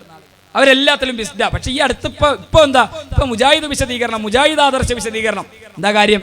കേരളത്തിൽ ഇപ്പൊ ആളുകൾക്കൊക്കെ അറിയാം മുജാഹിദ് പ്രസ്ഥാനം ഇവിടെ ഒന്നേ ഉള്ളു. അപ്പൊ ഞങ്ങളും കൂടി മുജാഹിദാണ് എന്ന് തോന്നിപ്പിക്കാൻ അതിലൊരു മുജാഹിദ് എന്നും കൂടി എഴുതി കടന്നു വരുന്ന ആളുകൾ. ആ ആളുകളുടെ കൂട്ടത്തിൽ സക്കരിയ സുലായി ഉള്ള കാലത്താണ് അദ്ദേഹം പറഞ്ഞത്, ഒരാളൊരു പുഴയിൽ വീണു, വെള്ളത്തിൽ ഇങ്ങനെ മുങ്ങിത്താഴുമ്പോ കരയിലൊരു ജിന്നുണ്ടെന്ന് വിചാരിച്ച്, ജിന്നേ ഈ മുങ്ങിത്താഴുന്ന വെള്ളത്തിൽ നിന്ന് എന്നെ കരകയറ്റണേ, രക്ഷിക്കണേ എന്ന് ആ ജിന്നിനോട് സഹായം തേടിയ ശിർക്കല്ല എന്ന വാദവുമായി കടന്നു വന്നത്. അത്ഭുതപ്പെട്ടു പോയി. ആ വാദഗതിക്ക് പിന്തുണ പ്രഖ്യാപിച്ച് കേരളക്കരയിലെ തൗഹീദിന് വേണ്ടി ജീവിക്കുന്നുവെന്ന് നമ്മൾ പ്രതീക്ഷിച്ച പലരും ആ വാദഗതികൾക്കൊപ്പം കടന്നുപോയത്. എന്നിട്ട് പറയുന്നത് അത് എങ്ങനെയാണ് അബോധിയാകുക, അതെങ്ങനെ കാര്യകാരണ ബന്ധത്തിന്റെ അപ്പുറമാകുക? ഇതാണ് മുജാഹിദ് പ്രസ്ഥാനത്തിന്റെ മുൻകാല നേതാക്കന്മാർ പഠിപ്പിച്ച തൗഹീദ് എന്ന് പറയുന്നവർ. ഒരു പെട്ടെന്ന് നിങ്ങൾക്ക് മനസ്സിലാകാൻ പറ്റുന്ന ഉദാഹരണം എന്താ അറിയാം? ഒരാൾ വെള്ളത്തിൽ വീഴുമ്പോൾ കരയിൽ ഒരു ജോസഫ് നിൽപ്പുണ്ട്. ഒരാൾ ആ വെള്ളത്തിൽ മുങ്ങണ ആൾ പറഞ്ഞു, ജോസഫേ എന്നൊന്ന് രക്ഷിക്ക് എന്ന് പറഞ്ഞാൽ മുങ്ങണ ആൾക്കുറപ്പാ ജോസഫ് ആ ശബ്ദം കേട്ട വേഗം ചാടി നീന്തി എൻ്റെ അടുത്ത് വന്ന് എന്നെ രക്ഷിക്കും. നീ ജോസഫിന് നീന്താറിയില്ല, കയ്യുമില്ല കാലുമില്ലാത്ത ആളാണ് ജോസഫ്. എന്നാലും നമ്മൾ ജോസഫിനെ കാണുമ്പോൾ ജോസഫേ എന്ന് വിളിച്ചാൽ ആ ജോസഫ് ആരെയെങ്കിലും വിളിച്ച് കുറയ്ക്കെ നല്ലറി ആരെങ്കിലും ഒക്കെ കൊണ്ടുവന്ന് വേഗം ചിലപ്പോൾ എന്നെ രക്ഷിക്കുമെന്നൊരു പ്രതീക്ഷ, ആ ഒരു താല്പര്യത്തിൽ നമ്മൾ വിളിക്കണത്. അപ്പൊ ജോസഫ് ഒരിക്കലും നമ്മൾ വെള്ളത്തിൽ വീണപ്പോൾ വെള്ളത്തിൽ ചാടി നീന്തി വന്ന് ജോസഫ് രക്ഷിച്ചു. 2 കൊല്ലം കഴിഞ്ഞ് ജോസഫിന് ഒരു വിസയൊക്കെ കിട്ടി സൗദി അറേബ്യക്ക് പോയി. അപ്പൊ പിന്നെ നമ്മൾ വെള്ളത്തിൽ വീണു. അപ്പൊ നമ്മൾ പണ്ട് 2 കൊല്ലം മുമ്പ് ജോസഫ് ഞാൻ ഇങ്ങനെ വീണപ്പോ ജോസഫിനെ വിളിച്ചാ ജോസഫാ രക്ഷിച്ചത്, അതുകൊണ്ട് ജോസഫേ നീ എന്നെ രക്ഷിക്കണേ എന്ന് വിളിച്ചാലോ അത് ശിർക്ക. കാരണം എന്താ? ജോസഫ് എങ്ങനെയാ വിളി കേൾക്കുക അറിയില്ല, ഏതെങ്കിലും ഒരു മാർഗത്തിൽ അത് കേൾക്കും. ജോസഫ് എങ്ങനെ സഹായിക്കുക, എങ്ങനെയെങ്കിലും ജോസഫ് ഒന്ന് സഹായിക്കും, അത് ശിർക്ക. അതുപോലെ നിങ്ങളൊന്ന് വിചാരിക്ക്, ഒരു ജിന്ന് അവിടെ ഉണ്ടെങ്കിൽ ജിന്നേ എന്നൊന്ന് രക്ഷിക്കണേ എന്ന് പറഞ്ഞാൽ ആ വിളി ജിന്നെങ്ങനെയാണ് കേൾക്കുക? ആ ജിന്നെങ്ങനെയാണ് നമ്മൾ രക്ഷിക്കുക? ജിന്നിങ്ങനെ നീന്തി വന്നിട്ട് നമ്മളെ രക്ഷിക്കുക? അതോ ജിന്നിങ്ങനെ അലറി വേളുണ്ടാക്കിയിട്ട് നമ്മളെ രക്ഷിക്കുക? എങ്ങനെ രക്ഷിക്കുക? ഉമർ മൗലവി വളരെ ലളിതമായിട്ട്, ഉമർ മൗലവി മാത്രമല്ല കുന്നീദ് മദനി അടക്കമുള്ള പണ്ഡിതന്മാർ വളരെ ലളിതമായി ആ തൗഹീദ് നമുക്ക് പറഞ്ഞു തന്നു, പഠിപ്പിച്ചു തന്നു. എന്താ കുന്നീദ് മദനിയും ഉമർ മൗലവിയൊക്കെ പറഞ്ഞത്? നിങ്ങളൊരു കാര്യം ആവശ്യപ്പെട്ടാൽ, ഇപ്പോൾ തൗഹീദ്, ഇസ്ലാമിന്റെ അടിത്തറ തൗഹീദ് എന്ന കുന്നീദ് മദനിയുടെ പുസ്തകം, കുന്നീദ് മദനി ഞങ്ങൾക്ക് തെളിവാണ് എന്ന് പറയുന്ന ആളുകളുണ്ട്. കുന്നീദ് മദനി പറഞ്ഞത് എന്താ? ഒരു കാര്യം നമ്മൾ ഒരാളോട് ആവശ്യപ്പെട്ടാൽ അയാൾ കേൾക്കുന്നത് എങ്ങനെയാണ് നമുക്കറിയണം, അയാൾ എങ്ങനെയാണ് നമ്മളെ സഹായിക്കുന്നത് നമുക്കറിയണം. എങ്കിലത് തെളിഞ്ഞ വഴിയാ, അനുവദനീയായ കാര്യമാണ്. നമ്മൾ ഒരാളോട് ഒരു കാര്യം ചോദിച്ചു, അയാൾ കേൾക്കുന്നത് എങ്ങനെ നമുക്കറിയില്ല, അയാൾ നമ്മളെ സഹായിക്കുന്നത് എങ്ങനെ നമുക്കറിയില്ല, എങ്കിൽ അത് മറഞ്ഞ വഴിയാണത് ശിർക്കാണ്. കരയിൽ ജോസഫ് ഉണ്ടെങ്കിൽ ജോസഫെ രക്ഷിക്കണം എന്ന് പറഞ്ഞാൽ ജോസഫ് നീന്തി വരും, ജോസഫ് നമ്മളെ രക്ഷിക്കും, തെളിഞ്ഞ വഴിയാണ്. ജോസഫ് ഇല്ല, അവിടെ ഒരു ജിന്നുണ്ടെങ്കിൽ ജിന്നെ രക്ഷിക്കണേ എന്ന് പറഞ്ഞാൽ ജിന്ന വിളി എങ്ങനെ കേൾക്കും? ആ ജിന്നെങ്ങനെ നമ്മളെ സഹായിക്കും? ഈ വിശ്വാസം ശിർക്കാണ്. ഈ വിശ്വാസം മനസ്സിൽ പേറി എന്തൊക്കെ തൗഹീദ് പറഞ്ഞാലും, എന്തൊക്കെ പരലോകം പറഞ്ഞാലും, എന്തൊക്കെ തസ്കിയത്തുമായി സമൂഹത്തിനിടയിൽ പാവപ്പെട്ട ഉമ്മമാരെ ഭിന്നതയിലാക്കാൻ കടന്നു വന്നാലും നിങ്ങളുടെ ഈ വിശ്വാസം ശിർക്കാണ് എന്ന് മുജാഹിദ് പ്രസ്ഥാനം വിളിച്ചു പറയും. അതുകൊണ്ടാ മുജാഹിദ് പ്രസ്ഥാനം ഇത്ര ഗൗരവത്തിൽ ഈ വിഷയം പറയാനുള്ള കാരണം. ഇത് നിസാര കാര്യമല്ല. അവരിപ്പത് പറയണില്ലല്ലോ, അവര് മിണ്ടുന്നില്ലല്ലോ. അവരുടെ മനസ്സിലെ വിശ്വാസം എന്താ? അവരുടെ ഉള്ളിലെ വിശ്വാസം എന്താ? ഒരു പ്രതിസന്ധി ഘട്ടത്തിൽ ഞങ്ങളുടെ സമീപത്ത് ശബ്ദം കേൾക്കുന്ന പരിധിയിൽ ഒരു ജിന്നുണ്ടെങ്കിൽ ആ ജിന്ന് ഞങ്ങളെ രക്ഷിക്കുമെന്ന് വിചാരിച്ചാൽ, ആ ജിന്ന് ഞങ്ങളുടെ വിളി കേട്ട് ഞങ്ങളെ സഹായിക്കുമെന്നുള്ള വിചാരവും വിശ്വാസവുമാണെങ്കിൽ അത് ശിർക്കാണ് എന്ന കാര്യത്തിൽ ആർക്കാണ് അഭിപ്രായ വ്യത്യാസമുള്ളത്? ആർക്കാണ് ഇവിടെ തർക്കമുള്ളത്? ഇല്ല. ഈ വിശ്വാസം എന്താ കുന്നീദ് മദനി പറഞ്ഞത്? കുന്നീദ് മദനിയുടെ ഉദാഹരണം തന്നെ വളരെ വളരെ വ്യക്ത. എത്ര ലളിതമായിട്ടാണ് കുന്നീദ് മദനി പറയുന്നത്. നജീബ്, കുന്നീദ് മദനിയുടെ ഇസ്ലാമിന്റെ അടിത്തറ തൗഹീദ് എന്ന പുസ്തകത്തിൽ അദ്ദേഹം പറയുന്നത്, തന്റെ രോഗശമനത്തിനായി ഒരു ജാറത്തെ സമീപിക്കുന്നു. നജീബ് എന്ന് പറഞ്ഞ ചെറുപ്പക്കാരുണ്ട്, രോഗം വന്നു. അയാൾ ഒരു ജാറത്തിന്റെ അടുത്ത് പോയി. അവിടെ മറവ് ചെയ്യപ്പെട്ട മനുഷ്യനെ അവൻ കാണുന്നില്ല. അയാൾ സ്റ്റെതസ്കോപ്പുമായി വന്ന് ഡോക്ടർ ചെയ്ത ക്രിയകളൊന്നും ചെയ്യുന്നുമില്ല. അവന്റെ അപേക്ഷ അയാൾക്കെത്തുന്ന മാർഗവും അയാൾ അവനെ സഹായിക്കുന്ന മാർഗവും അജ്ഞാതമാണ്. ജാറത്തിൽ കിടക്കുന്ന ശൈഖിനോട് എന്റെ രോഗം മാറ്റണമെന്ന് പറഞ്ഞ ആ ജാറത്തിൽ കിടക്കുന്ന ശൈഖ് എങ്ങനെ കേൾക്കുക, ശൈഖ് എങ്ങനെ രോഗം മാറ്റുക? അത് അജ്ഞാതമാണ്, അറിയാത്തതാണ്. അയാൾ ഉദ്ദേശിക്കുന്ന പക്ഷം അയാൾക്ക് തന്റെ രോഗത്തിന് ശമനം വരുത്താൻ കഴിയുമെന്ന് അവൻ വിശ്വസിക്കുന്നു.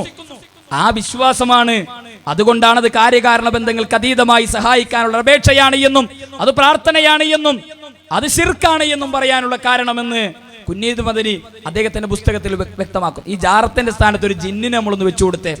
നജീബ് രോഗശമനത്തിനായി ഒരു ജിന്ന് ഉണ്ടെന്ന് വിചാരിച്ചിട്ട് ജിന്നിനെ സങ്കല്പിക്കുന്നു. എന്നിട്ടോ ആ ജിന്നിനോട് അയാൾ തന്റെ രോഗം മാറ്റാൻ ആവശ്യപ്പെടുന്നു. രോഗം മാറ്റാൻ ജിന്ന് ഡോക്ടർ വരുന്നത് പോലെ സ്റ്റെതസ്കോപ്പുമായി വരും എന്നല്ല അയാൾ വിശ്വസിക്കുന്നത്.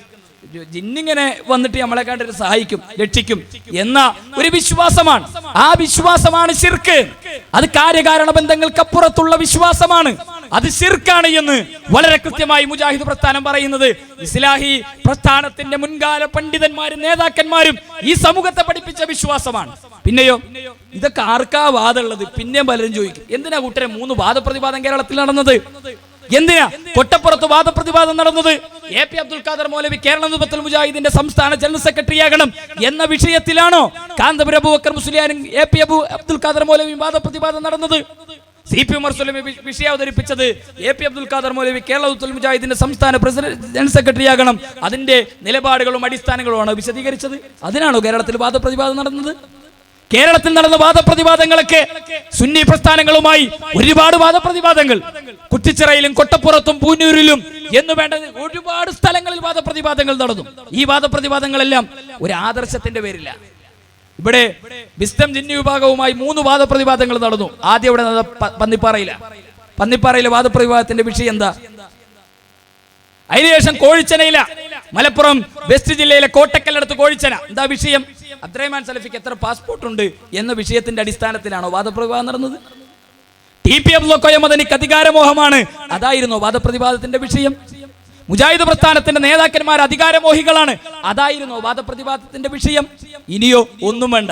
കോഴിച്ചന വാദപ്രതിവാദത്തിൽ വിഷയം അവതരിപ്പിക്കുന്ന കൂട്ടത്തിൽ ചോദ്യം ചോദിക്കുമ്പോൾ ഒരു മറുപടി പറഞ്ഞു നമ്മുടെ ഫൈസൽ മൊയ്ലിയാരെ മറുപടി എന്താ? ഖുർആനിലെ സൂറത്ത് അൻആമിലെ 128-ാമത്തെ ആയത്ത് അദ്ദേഹം ഓതി. എന്തിനാ ഓതിയത്? അത് അബ്ദുറഹ്മാൻ സലഫിക്ക് 2 പാസ്പോർട്ട് ഉള്ളതിന്റെ തെളിവ് സൂറത്ത് അൻആമിലെ 128-ാമത്തെ ആയത്ത് എന്ന് പറഞ്ഞിട്ടാണ് ഓതിയത് എന്നായിരുന്നെങ്കിൽ നമുക്ക് പറയാമായിരുന്നത് ആ സലഫിന്റെ പാസ്പോർട്ടിന്റെ വിഷയമാണ് എന്ന്. എ.പി. അബ്ദുൽ ഖാദർ മൗലവിക്കും ടി.പി. അബ്ദുൽ മദനിക്കും അധികാരമോഹമാണ്, അതുകൊണ്ടാണ് സൂറത്ത് അൻആമിലെ 128-ാമത്തെ ആയത്ത് ഓതിയത് എന്ന് പറഞ്ഞാലും നമുക്കത് പറയായിരുന്നു. എന്തിനാ ആയത്തോതിയത്? ഫൈസൽ മുസ്ലിയാർ തന്റെ വാദം പറഞ്ഞത് എന്താ?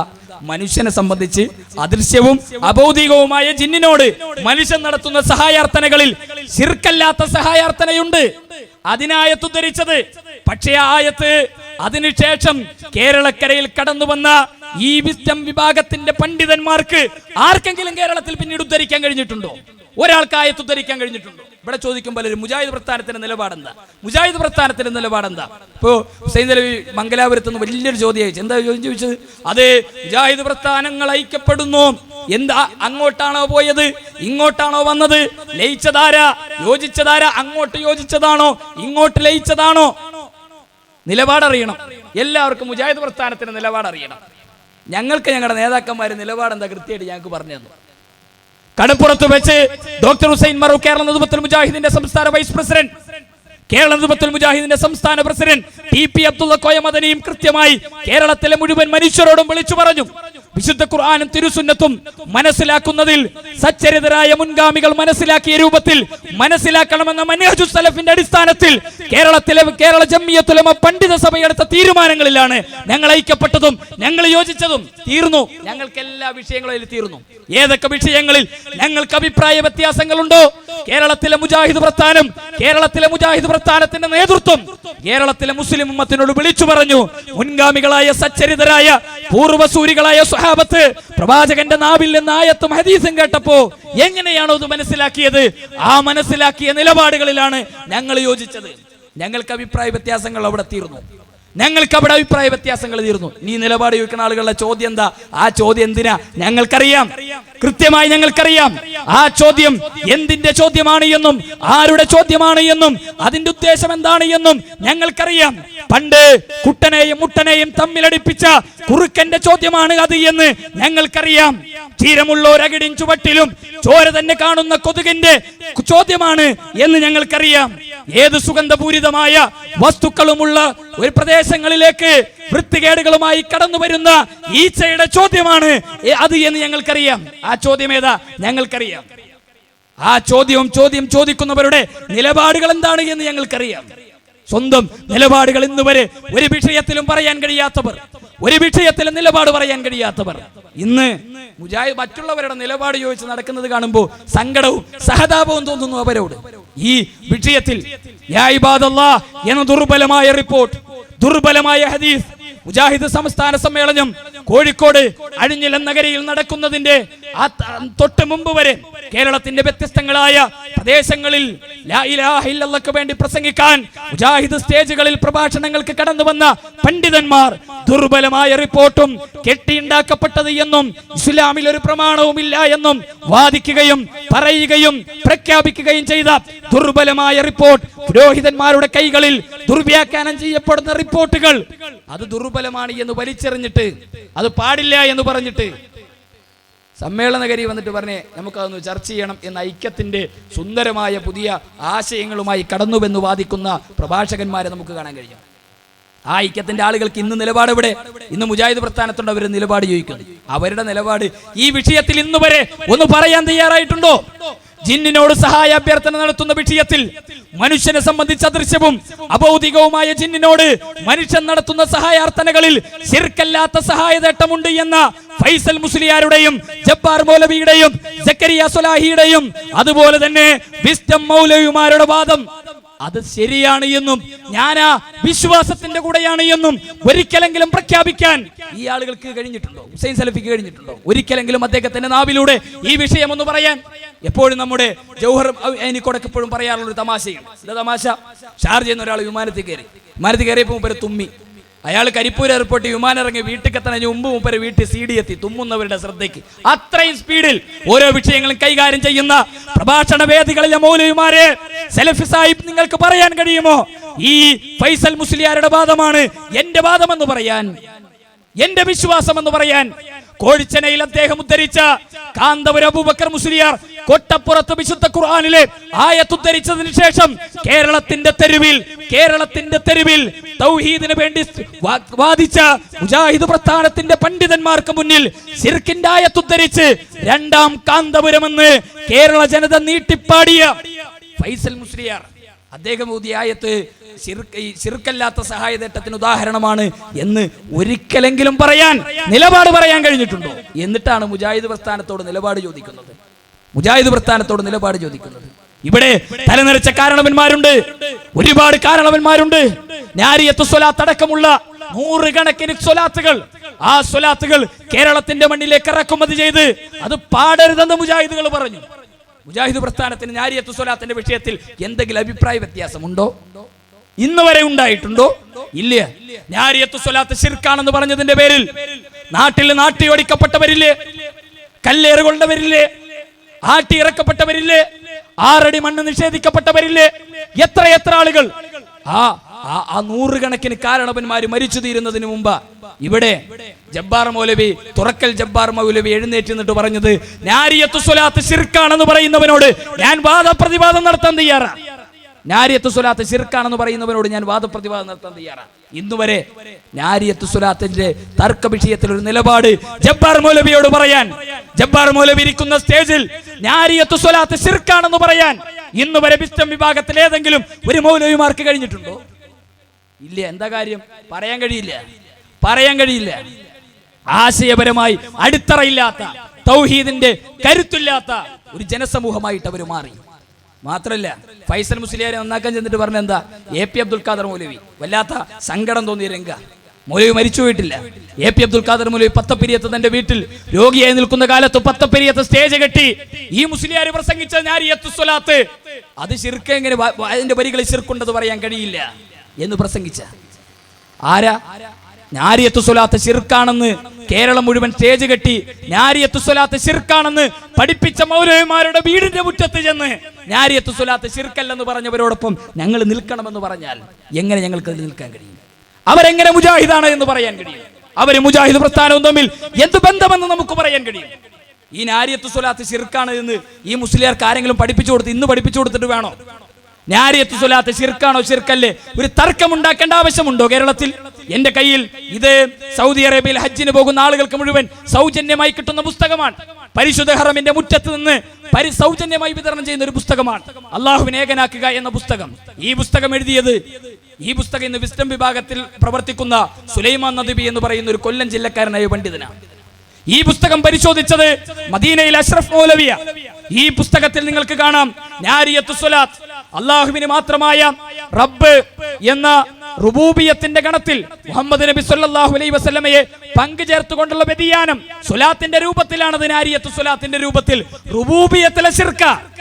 റുബൂബിയത്തിലെ ശിർക്ക് എന്ന് കേരളത്തിലെ മുസ്ലിം സമൂഹത്തെ പഠിപ്പിച്ചു കൊടുത്ത ആ പണ്ഡിതന്മാർ എന്നിട്ട് ഇന്നോ ഈ മുസ്ലിയാര് ജബ്ബാർ മൗലവി വന്നിട്ട് പറഞ്ഞു നാരിയത്ത് സ്വലാത്ത് ശിർക്കാണെന്ന് പറയാൻ ഞാൻ വാദപ്രയോഗം നടത്തും. അപ്പോ ഒപ്പിക്കാൻ വേണ്ടി ഫൈസൽ മുസ്ലിയാർ വന്നിട്ട് പറഞ്ഞു അത് ജബ്ബാർ മൗലവി പറഞ്ഞത് ശരി തന്നെയാണ്, സക്കരിയ സുലായി പറഞ്ഞത് ശരി തന്നെയാണ്, ലബ്ബാദാരി പറഞ്ഞു, എല്ലാരും പറഞ്ഞത് ശരിയാ.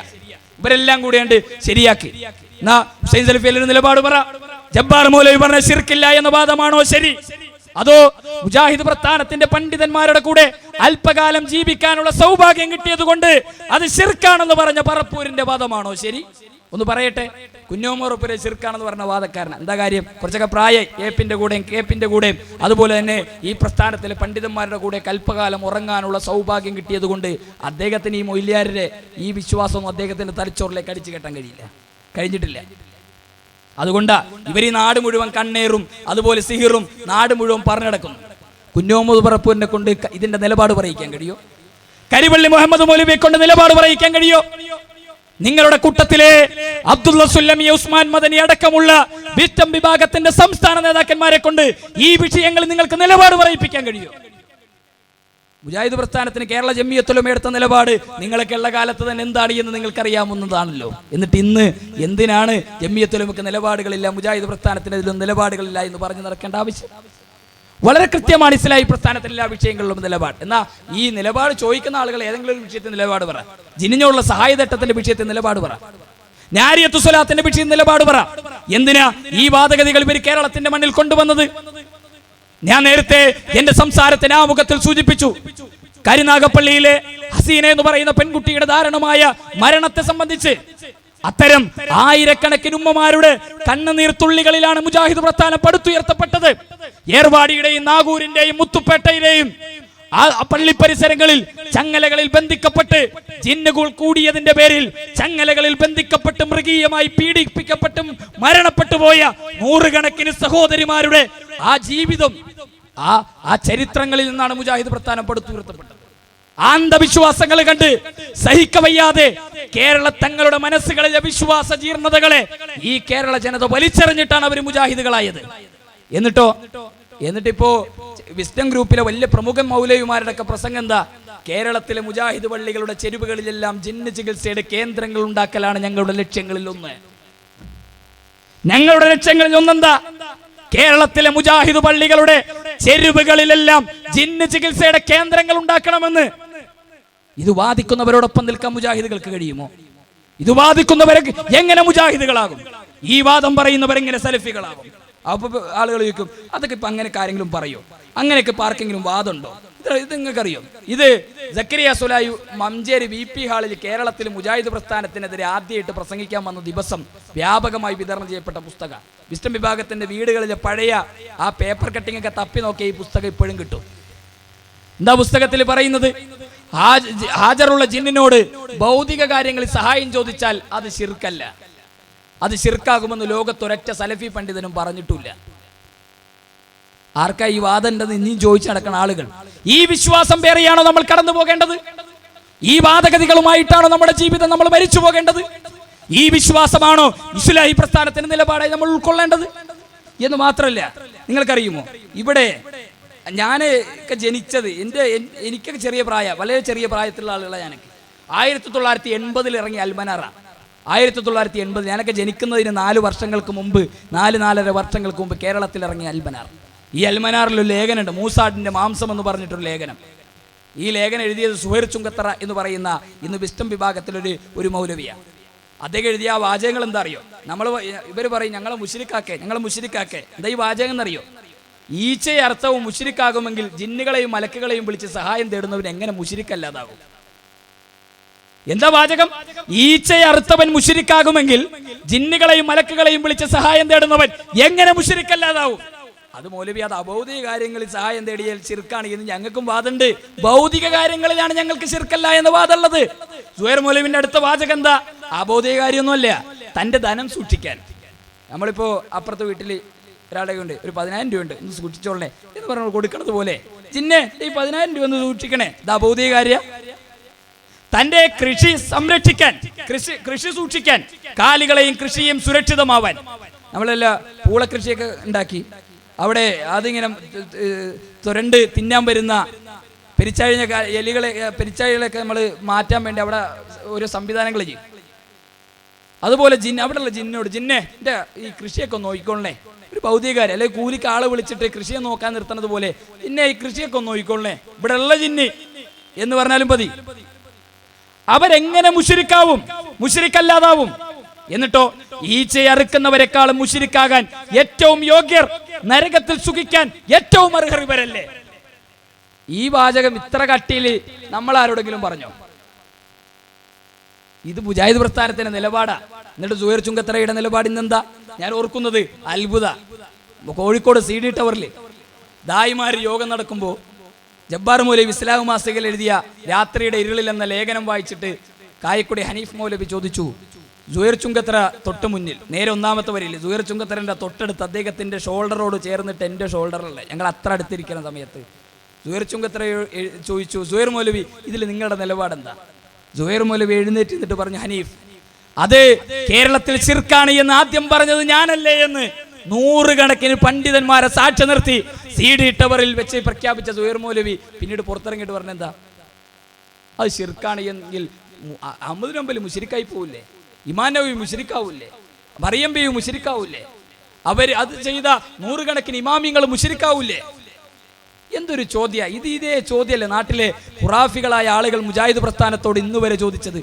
നിങ്ങൾ പറയുന്ന ഇത് ശിർക്കാണ് എങ്കിൽ ഇമാം ഷാഫി മുശ്രിക്ക് എന്നല്ല നിങ്ങൾ പറയുന്നത്, ഇമാമിങ്ങൾ മുശ്രിക്കാണ് എന്ന് പറയുന്നവരല്ലേ?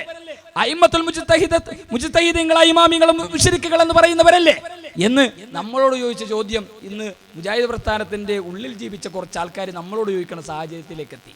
മാത്രല്ല, ജിന്നുകളെ അടിച്ചിറക്കാമെന്നൊക്കെ ഇവർക്ക് വാദമുണ്ടോ എന്ന് സംശയിക്കുന്ന, എന്ന് ചോദിക്കുന്ന സുഹൃത്തുക്കളുണ്ട്.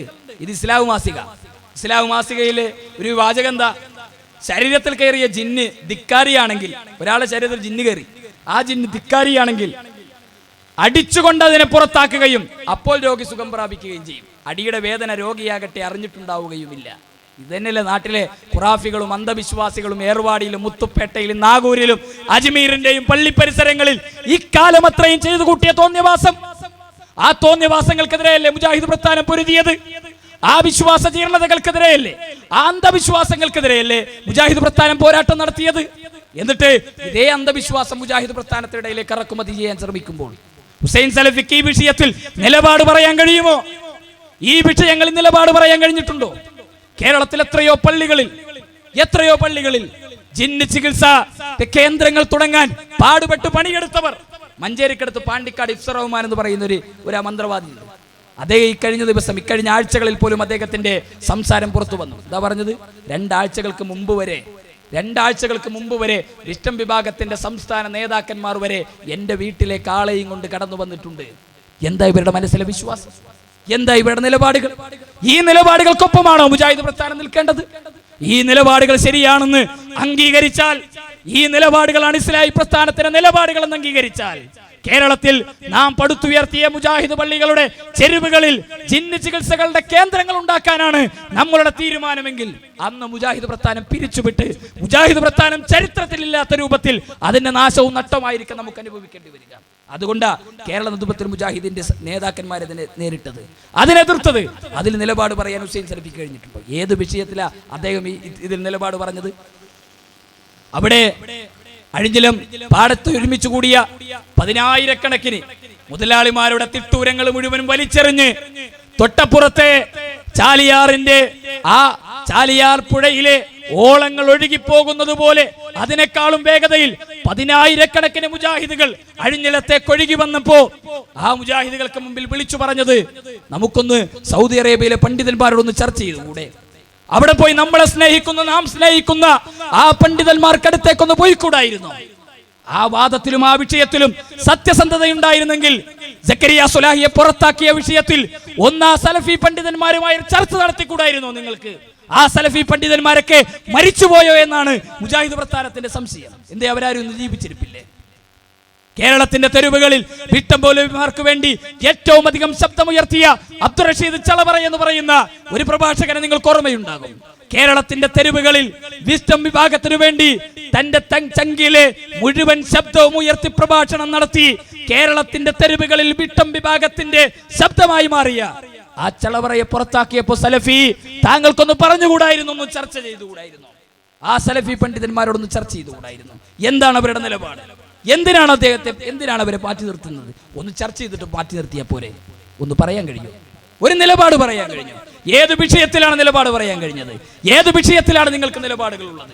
എന്നൊരു മുജാഹിദ് പ്രസ്ഥാനത്തിലൂടെ മുജാഹിദ് പ്രസ്ഥാനത്തിന്റെ നിലപാടെന്താ, മുജാഹിദ് പ്രസ്ഥാനത്തിന്റെ നിലപാടെന്താ എന്ന് നാഴികക്ക് 40 വട്ടം ചോദിക്കുന്ന ആളുകൾ, സ്വന്തം നിലപാടുകളൊന്നും പറയാൻ പോലും കഴിയാത്ത, സ്വന്തം നിലപാടുകൾ ഒന്ന് ഉയർത്തിപ്പിടിക്കാൻ പോലും കഴിയാത്ത അവസ്ഥാവിശേഷം. എന്ന് മാത്രമല്ല, ഈ ആളുകളുടെ വിശ്വാസം എന്താ അറിയോ? ഈ ആളുകളുടെ വിശ്വാസം അത്ഭുത.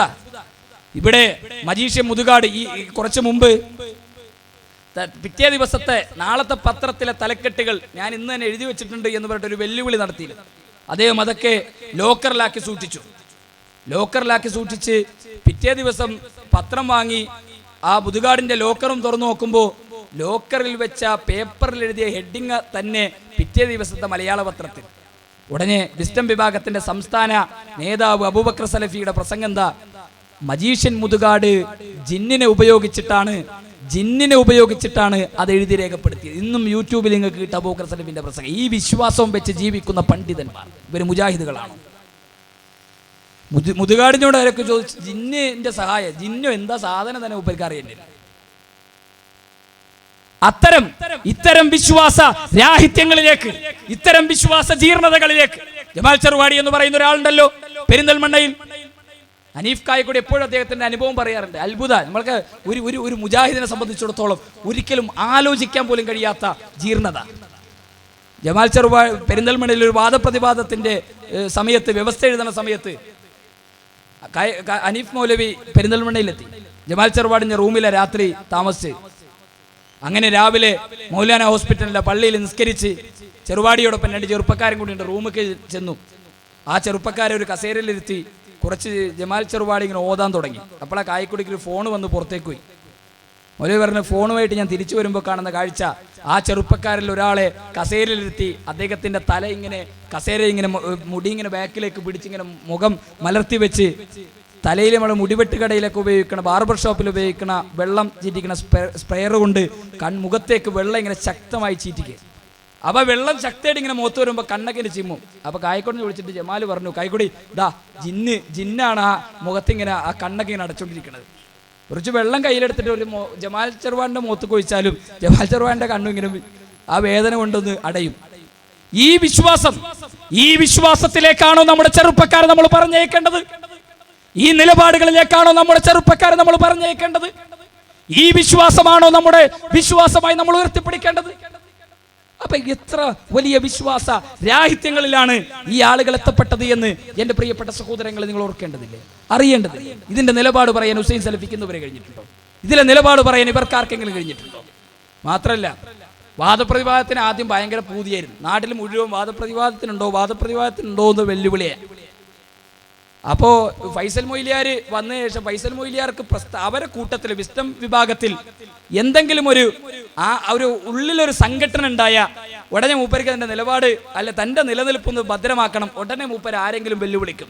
അതിന് സാധാരണക്കാരൊന്നും വിളിക്കൂല. മൂപ്പര് കൊമ്പത്തേറി വിളിക്കും. മൂപ്പര് അത്തരം ആളുകളോടൊക്കെ വാദപ്രതിവാദം നടത്തിയാൽ മൂപ്പർക്ക് ഉറക്കം വരുമെന്ന് പറ്റില്ല. അബ്ദുറഹ്മാൻ സലഫിനെ വാദപ്രതിവാദത്തിന് കിട്ടണം. അപ്പൊ മാന്യമായി പറഞ്ഞു, കേരളത്തിൽ അങ്ങനെ ഒരു നിലപാടുണ്ടോ? അങ്ങനെ ആരെങ്കിലും ലോകത്ത് ഇന്ന് വരെ പറഞ്ഞിട്ടുണ്ടോ? ഒരു വാദപ്രതിവാദം രണ്ടാശയങ്ങൾ തമ്മിലല്ലേ? അതുകൊണ്ട് വാദപ്രതിവാദമാകുമ്പോൾ ഞങ്ങളുടെ ആളാരാ ഞങ്ങൾ തീരുമാനിക്കാം, നിങ്ങളുടെ ആളാരാ നിങ്ങൾ തീരുമാനിക്കും. അല്ല, സലഫി എന്നെ വന്നെങ്കിലേ വാദപ്രതിവാദം നടക്കും. അബ്ദുറഹ്മാൻ സലഫിയോടും വാദപ്രതിവാദം നടത്തിയ മൊയ്ലിയാരാ ഞാൻ എന്ന് ലോകമൊക്കെ ഒന്ന് അറിഞ്ഞോട്ടെ എന്ന് ആഗ്രഹമായിരിക്കും. അല്ലെ സലഫി വരില്ല എന്ന് വിചാരിച്ചിട്ടാ. പക്ഷെ സലഫി മുജാഹിദ് പ്രസ്ഥാനത്തിന്റെ അടിത്തറയിൽ, മുജാഹിദ് പ്രസ്ഥാനത്തിന്റെ തൗഹീദിന് തന്റെ മൗനം അല്ലെങ്കിൽ ആ മുസ്ലിയാരുടെ നിലപാട് അത് ആർക്കെങ്കിലും ഒരു തെറ്റിദ്ധാരണ ഉണ്ടാകുമോ എന്ന് അദ്ദേഹത്തിന്റെ മനസ്സിലുണ്ടായ സംശയം. അബ്ദുറഹ്മാൻ സലഫി പറഞ്ഞു, നീ ഇപ്പൊ ഞാനായിട്ട് പോകാതിരുന്നിട്ട് ഓനൊരു വിഷമം ഉണ്ടാകണ്ട. പത്തപ്പിരിയത്തൊന്ന് നിശ്ചയിക്കോട്ടെ. പത്തപ്പിരിയത്ത് വാദപ്രതിവാദം നടന്നു. പത്തപ്പിരിയത്ത് വാദപ്രതിവാദം നടന്ന് കോഴിച്ചനയിൽ വെച്ച് മറ്റേ സൂറത്ത് അൻആമിലെ 128 ആയത്ത് മൊയ്ലിയാരി ഓതി നാസർ സുലൈമിന്റെ ചോദ്യത്തിന്. എന്താ ചോദ്യം? മുസ്ലിം ജിന്നിനെ വിളിച്ച് സഹായം തേടുന്നതിൽ ശിർക്കല്ല എന്നതിന് ആയത്ത് തെളിവ് ധരിക്കണം. അപ്പോ ആയത്ത് സൂറത്ത് അൻആമിലെ 128 ആയത്ത്. ആരാണിത് വിശദീകരിച്ച? സ്വഹാബി ഇബ്നു അബ്ബാസ് വിശദീകരിച്ചു. ആരാ ഇത് ഉദ്ധരിച്ച്? തഫ്സീറ ഖുർത്തുബിയിലുണ്ട്. അപ്പൊ ഇത് ലോകം മുഴുവൻ ചർച്ച ചെയ്യും. കാന്തപുരം മുസ്ലിയാർ ഖുർആനിനെ ഇങ്ങനെ പച്ചക്ക് ദുർവ്യാഖ്യാനം ചെയ്തതിനു ശേഷം രണ്ടാം കാന്തപുരം മുസ്ലിയാരായിട്ട് ഫൈസൽ മൊയ്ലിയാർ വന്നല്ലോ എന്ന് അവർക്കിടയിൽ തന്നെ ചർച്ച. അവർക്കിടയിൽ വലിയ അഭിപ്രായ വ്യത്യാസം, വലിയ പ്രയാസങ്ങൾ, വലിയ ആശയ സംഘടനം. അതാണ് ഞാൻ നേരത്തെ പ്രയോഗിച്ച്. മുസ്ലിയാർ അടിത്തറക്ക് ഒരു ഇളക്കം സംഭവിക്കും തോന്നിയപ്പോൾ മൂപ്പരോടഞ്ഞ പറയും അബ്ദുറഹിമാൻ സലഫിയെ വാദപ്രതിവാദത്തിന് കിട്ടണം. സലഫി പറഞ്ഞു ശരി, ഇനിയിപ്പോൾ മൊയ്ലിയാർ അങ്ങനെ ഒരു ആഗ്രഹം ഉണ്ടെങ്കിൽ മൊയ്ലിയാർ വന്നോട്ടെ. പത്തപ്പിരിയത്ത് വാദപ്രയോഗത്തിന് വന്നു. പത്തപ്പിരിയത്തിന് വാദപ്രയോഗത്തിന് വന്നപ്പോൾ ഒന്നാമത്തെ ചോദ്യം എന്താ? സൂറത്ത് അൻആമിലെ 128 ആയത്ത് വസീലത്ത് ശിർക്കിന് തെളിവാണോ? വസീലത്ത് ശിർക്കോ? സൂറത്ത് അൻആമോ? ഞാൻ അങ്ങനത്തെ ഒരു ആയത്തോ ഞാനായിട്ട് ഓതിയിട്ട് തന്നെ ഇല്ല. സൂറത്ത് അൻആമിലെ ആയത്ത് വസീലത്ത് ശിർക്കിന് തെളിവായിട്ട് ഞാൻ ഓതിയിട്ടേ ഇല്ല. അവ രണ്ടാമത്തെ ചോദ്യം. അപ്പൊ ഈ കൂട്ടത്തിലുള്ള മറ്റേ എറണാകുളത്തെ താഹക്കൊക്കെ വാദപ്രതിവാദം കണ്ടുകൊണ്ടിരുന്ന താഹക്കൊക്കെ കണ്ട് ഞെട്ടിപ്പോയി. ഇവരെ വിസ്ഡം സംസ്ഥാന നേതൃത്വത്തിൽപ്പെട്ട ആളുകളാ. എന്തായി മൊയ്ലിയാർ പറയണത്? മൊയ്ലിയാർ ആയത്ത് കോഴിച്ചനിൽ ഓതി എന്തിനാ? വസീലത്ത് ശിർക്കിന് തെളിവായി. പത്തപ്പിരത്തെപ്പോഴോ ഞാൻ അങ്ങനത്തെ ഒരു ആയത്ത് തന്നെ ഓതിയിട്ടേ ഇല്ല. അപ്പൊ രണ്ടാമത്തെ ചോദ്യം ചോദിച്ചു, ഇബ്നു അബ്ബാസ് ഈ ആയത്ത് വസീലത്ത് ശിർക്കിന് തെളിവ് ധരിച്ചിട്ടുണ്ടോ? ഇബ്നു അബ്ബാസോ? ആരാ? അങ്ങനത്തെ ഒരാളെ ഞാൻ ഏതോ പുസ്തകം വായിച്ചപ്പോൾ കേട്ടിട്ടുണ്ടെന്നല്ലോ. വസീലത്ത് ശിർക്ക് ഇബ്നു അബ്ബാസോ? ഞാൻ കണ്ടിട്ടേ ഇല്ല. ഇവര് അങ്ങനത്തെ ഒരാളെ തന്നെ അറിയില്ല. ഇബ്നു അബ്ബാസിനെ തന്നെ അറിയില്ല, വസീലത്ത് ശിർക്കും അറിയില്ല. മൂന്നാമത്തെ ചോദ്യം സലഫിയുടെ ഇമാം ഖുർത്തുബി വസീലത്ത് ശിർക്കിന് തെളിവായി ഈ ആയത്ത് വ്യാഖ്യാനിച്ചിട്ടുണ്ടോ? ഖുർത്തുബിയോ? എന്ത് ഖുർത്തുബി? അതുപോലെ എന്ത് വസീലത്ത് ശിർക്ക്? ഒന്നും മൂപ്പര് അറിയുന്നില്ല. വസീലത്ത് ശിർക്കും അറിയില്ല, ഈ വിവാദങ്ങളും അറിയില്ല, ഇബ്നു അബ്ബാസിന് അറിയില്ല, സൂറത്ത് അൻആമും അറിയില്ല, അതുപോലെ തന്നെ തഫ്സീറും അറിയില്ല. ഈ കോഴിച്ചന വാദപ്രതിവാദം കഴിഞ്ഞപ്പോഴാണ് ടി കെ അഷ്റഫ് എഴുന്നേറ്റിട്ട് പറഞ്ഞത് ചോദ്യങ്ങൾക്ക് മണിയായി ഫൈസൽ മൊയ്ലിയാർ മറുപടി പറഞ്ഞു. പത്തപ്പിരത്തെപ്പോഴോ ഒന്നാമത്തെ മണി, രണ്ടാമത്തെ മണി, മൂന്നാമത്തെ മണി ഒക്കെ പൊട്ടി തകർന്നുപോയി. അടുത്ത് ഒന്നും അറിയില്ല. ഇപ്പൊ കഴിഞ്ഞ പിന്നെ അന്ന് എടവണ്ണയിൽ വെച്ച് വൈകുന്നേരം നടന്ന വിശദീകരണ യോഗത്തിൽ ഇവര് പറഞ്ഞു ഇനി വാദപ്രതിവാദങ്ങളുടെ കാല, ഇനി എല്ലായിടത്തും വാദപ്രതിവാദങ്ങളുടെ കാല. അതിനുശേഷം വാദപ്രതിവാദത്തിന് മുജാഹിദ് പ്രസ്ഥാനം വിളിച്ചു. അപ്പം എന്താ പറഞ്ഞത്? വാദപ്രതിവാദം മുമ്പ് കഴിഞ്ഞു പോയിട്ടുണ്ട്, അതൊക്കെ നിങ്ങൾ തോറ്റുവെന്ന് സമ്മതിച്ചാലേ ഇനി വാദപ്രതിവാദത്തിനുള്ളൂ. ഇനി വാദപ്രതിവാദം ഇല്ല. നിങ്ങൾ പഴയ CD ഒക്കെ കണ്ടാൽ മതി. ആ പഴയ CDകളൊക്കെ ഞങ്ങൾ ജയിച്ച് എല്ലാ വാദപ്രതിവാദം ജയിച്ചു. നിങ്ങൾക്ക് വാദപ്രതിവാദത്തിന് നിർബന്ധമാണെങ്കിൽ നിങ്ങൾ എന്ത് ചെയ്യുക? ആ വാദപ്രതിവാദങ്ങളൊക്കെ തോറ്റു എന്ന് പറയാം. ഇപ്പൊ കഴിഞ്ഞ ദിവസം വളരെ രസകരമായ ഒരു സംഭവത്തിന് കേരളം സാക്ഷ്യം വഹിച്ചു. ഇവിടെ അമ്പലക്കടവ് ഹമീദ് ഫൈസി മുജാഹിദ് പ്രസ്ഥാനത്തെ വാദപ്രതിവാദത്തിന് വെല്ലുവിളിച്ചു. ഒരാളല്ല, വ്യക്തിപരമായിട്ടൊരാളല്ല വിളിച്ച്, മുജാഹിദ് പ്രസ്ഥാനത്തെ വാദപ്രതിവാദത്തിന് വെല്ലുവിളിച്ചു. അപ്പൊ ഫൈസൽ മുസ്ലിയാർക്ക് തന്റെ കൂട്ടത്തിൽ വീണ്ടും അടിത്തറ ഇളകിക്കൊണ്ടിരിക്കുന്ന സാഹചര്യങ്ങൾ രൂപപ്പെട്ടു വരുന്ന ചില അഭ്യന്തരമായ സംഘടനകളെ കുറിച്ച് ഞങ്ങൾക്കറിയാം. പണ്ടത് വന്നപ്പോഴാ അബ്ദുറഹിമാൻ സലഫിയെ വിളിച്ചത്. ഒരു വരില്ല എന്ന് വിചാരിച്ചിട്ട് വിളിച്ചതാ. കുറച്ച് നാൾ അതിങ്ങനെ പറഞ്ഞടക്കാം. പക്ഷെ സലഫി വന്നോണ്ട് അത് പൊളിഞ്ഞി. പിന്നെ ഇപ്പോ ഒരു വലിയ ചെറിയ ആശയ സംഘടനകൾ അതിന്റെ ഉള്ളിൽ ഇങ്ങനെ പൊന്തി വരുന്നത് മുജാഹിദ് പ്രസ്ഥാനത്തിനറിയാം. അപ്പൊ മൂപ്പര് പറഞ്ഞു അമ്പലക്കടവ് ഹമീദ് ഫൈസിയെ ഞാനിതാ വാദപ്രതിവാദത്തിന് വെല്ലുവിളിക്കുന്നു. ഹമീദ് ഫൈസിയെ വാദപ്രതിവാദത്തിന് വെല്ലുവിളിക്കണം. ഇത്രയും നാൾ പറഞ്ഞതൊക്കെ വിഴുങ്ങി. ഇത്രയും നാൾ എന്താ പറഞ്ഞ്? നമ്മളൊരു വാദപ്രതിവാദത്തിന് വിളിച്ചാൽ പറയും പഴയ CD കണ്ടാൽ മതി, അല്ലെങ്കിൽ തോറ്റെന്ന് പറ. എന്തേ? ഇതിനു മുമ്പ് നടന്ന വാദപ്രതിവാദങ്ങളൊക്കെ തോറ്റത് കൊണ്ടാണോ അമ്പലക്കടവ് ഹമീദ് ഫൈസിയായിട്ട് വാദപ്രതിവാദത്തിന് ഇപ്പൊ നിങ്ങൾ തയ്യാറായത്? നീ ഹമീദ് ഫൈസി വാദപ്രതിവാദം മുജാഹിദ് പ്രസ്ഥാനത്തെ വിളിച്ചപ്പോൾ ഹമീദ് ഫൈസി വരണമെന്ന് പറയാനുള്ള കാരണം എന്താ? അതും അറിയാം. ഹമീദ് ഫൈസി ഉത്തരവാദിത്തപ്പെട്ട ഒരു സംഘടനയുടെ നേതാവ്. അദ്ദേഹം ചിലപ്പോ ഇത്തരം മുസ്ലിയാ കുട്ടികളോട് വാദപ്രതിവാദത്തിന് ചിലപ്പോൾ വരില്ല. സംഘടനയ്ക്ക് അതിൻ്റെതായ സംവിധാനങ്ങൾ ഉണ്ടാകുമായിരിക്കും. ആ സംവിധാനങ്ങളാണ് അതിന്റെ നിലപാടുകൾ സ്വീകരിക്കുക എന്ന് മുസ്ലിയാർക്കറിയാം. അതുകൊണ്ട് ഹമീദ് ഫൈസിനെ വിളിച്ച ഒരു 5-8 മാസം തന്റെ റേഞ്ചൊക്കെ ഒന്ന് നിലനിർത്തി തനിക്കെതിരെയുള്ള ഈ ഗ്രൂപ്പുകളെയൊക്കെ ഒന്ന് അവസാനിപ്പിക്കാം എന്ന പൂതിയിലാണെങ്കിൽ മുജാഹിദ് പ്രസ്ഥാനം മുസ്ലിയാരെ വിഷ്ടം വിഭാഗത്തോട് ചോദിക്കുന്ന ചോദ്യം, നിങ്ങൾ മനുഷ്യരെ സംബന്ധിച്ചിടത്തോളം അദൃശ്യവും അഭൗതികവുമായ ജിന്നുകളോട് മനുഷ്യൻ നടത്തുന്ന സഹായാർത്ഥനകളിൽ ശിർക്കല്ലാത്ത സഹായതേട്ടമുണ്ട് എന്നാണ് നിങ്ങളുടെ വാദമെങ്കിൽ നിങ്ങളൊരു വാദപ്രതിവാദത്തിന് തയ്യാറായിക്കോ. നിങ്ങളുണ്ടെങ്കിൽ നിങ്ങളുടെ തെക്കേന്നം കമ്മിറ്റിയോട് ഔദ്യോഗികമായി നിങ്ങൾ അറിയിക്കുക. ഞാനിത് വെറുതെ പറയുന്നതല്ല. ഉത്തരവാദിത്തപ്പെട്ട ജംഇയ്യത്തുൽ ഉലമയുടെ നേതൃത്വത്തോട് ചോദിച്ചുകൊണ്ട് തന്നെ വളരെ കൃത്യമായി ഞങ്ങൾ പറയട്ടെ, നിങ്ങളൊരു വാദപ്രതിവാദത്തിന് തയ്യാറുണ്ടെങ്കിൽ ഇവിടുത്തെ ഉത്തരവാദിത്തപ്പെട്ട കമ്മിറ്റിയെ നിങ്ങൾ അറിയിക്കുക.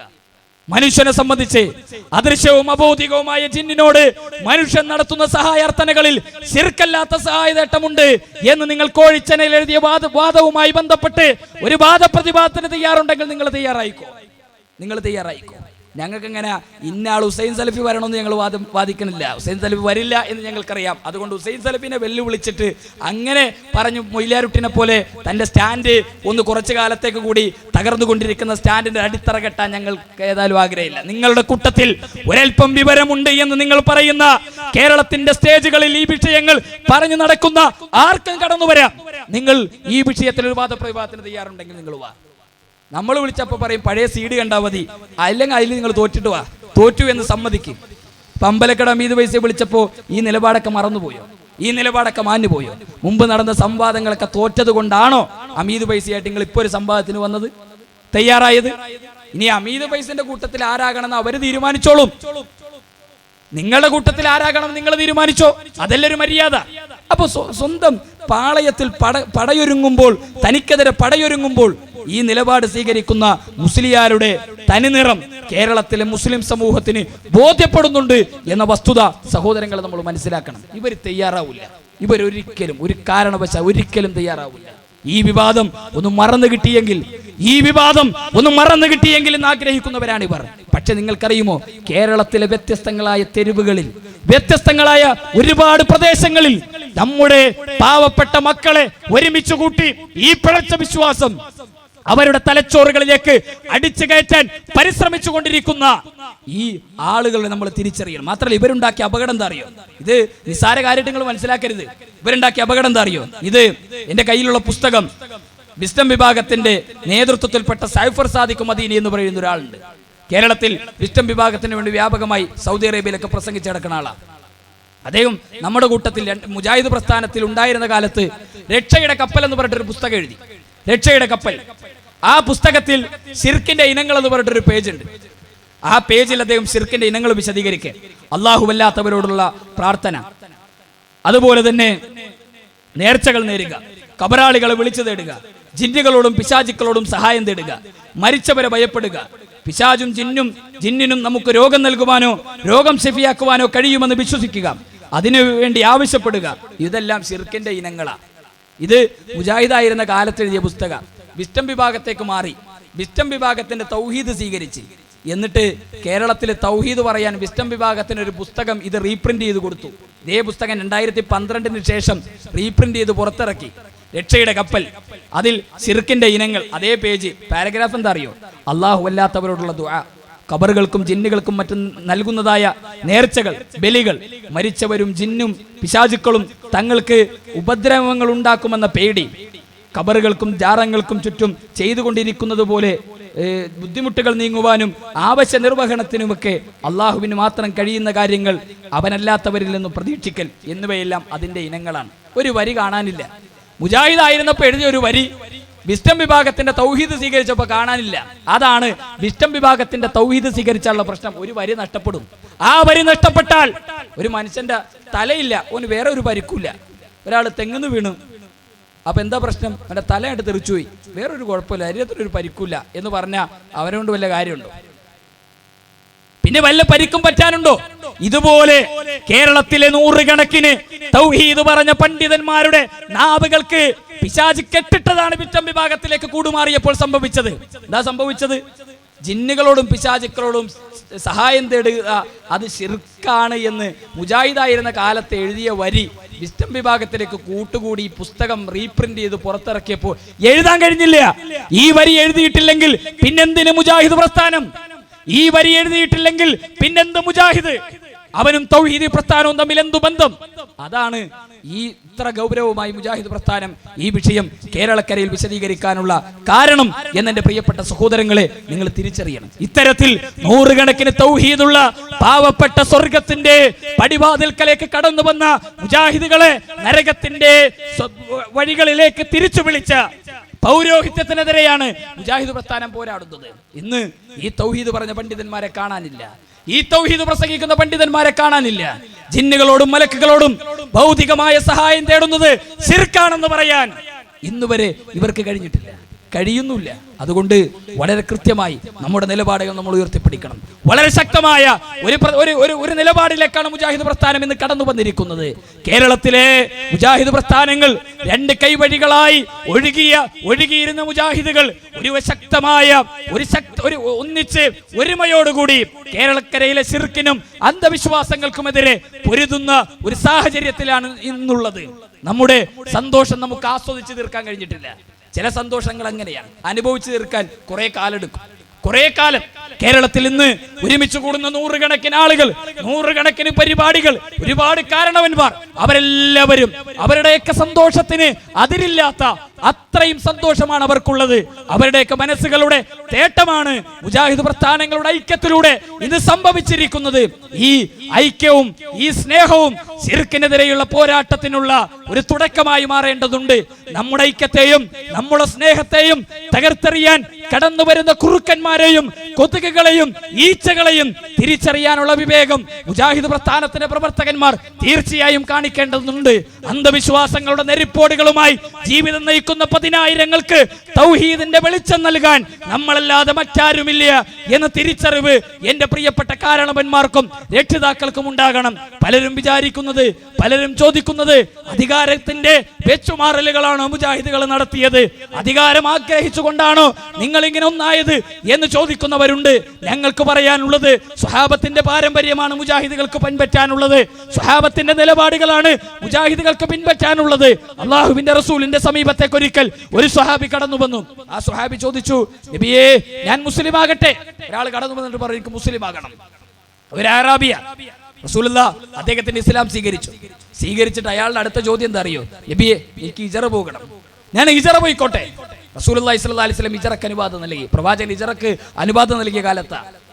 അങ്ങനെ ഹിജറ പോയി മദീനയിലെത്തിയ പ്രവാചകൻ സ്വല്ലല്ലാഹി അലൈഹി വസല്ലം മദീനയിലെത്തി. പിന്നീട് ഒരു മദീനയിലെ അതിർത്തി പ്രദേശത്ത് ആടുകൾക്കിടയിൽ ജീവിക്കുന്ന ഈ അറാബിക്ക് ഒരിക്കൽ പ്രവാചകൻ കുറച്ച് സ്വത്ത് കൊടുത്തേച്ചു, കുറച്ച് സമ്പത്ത് കൊടുത്തേച്ചു.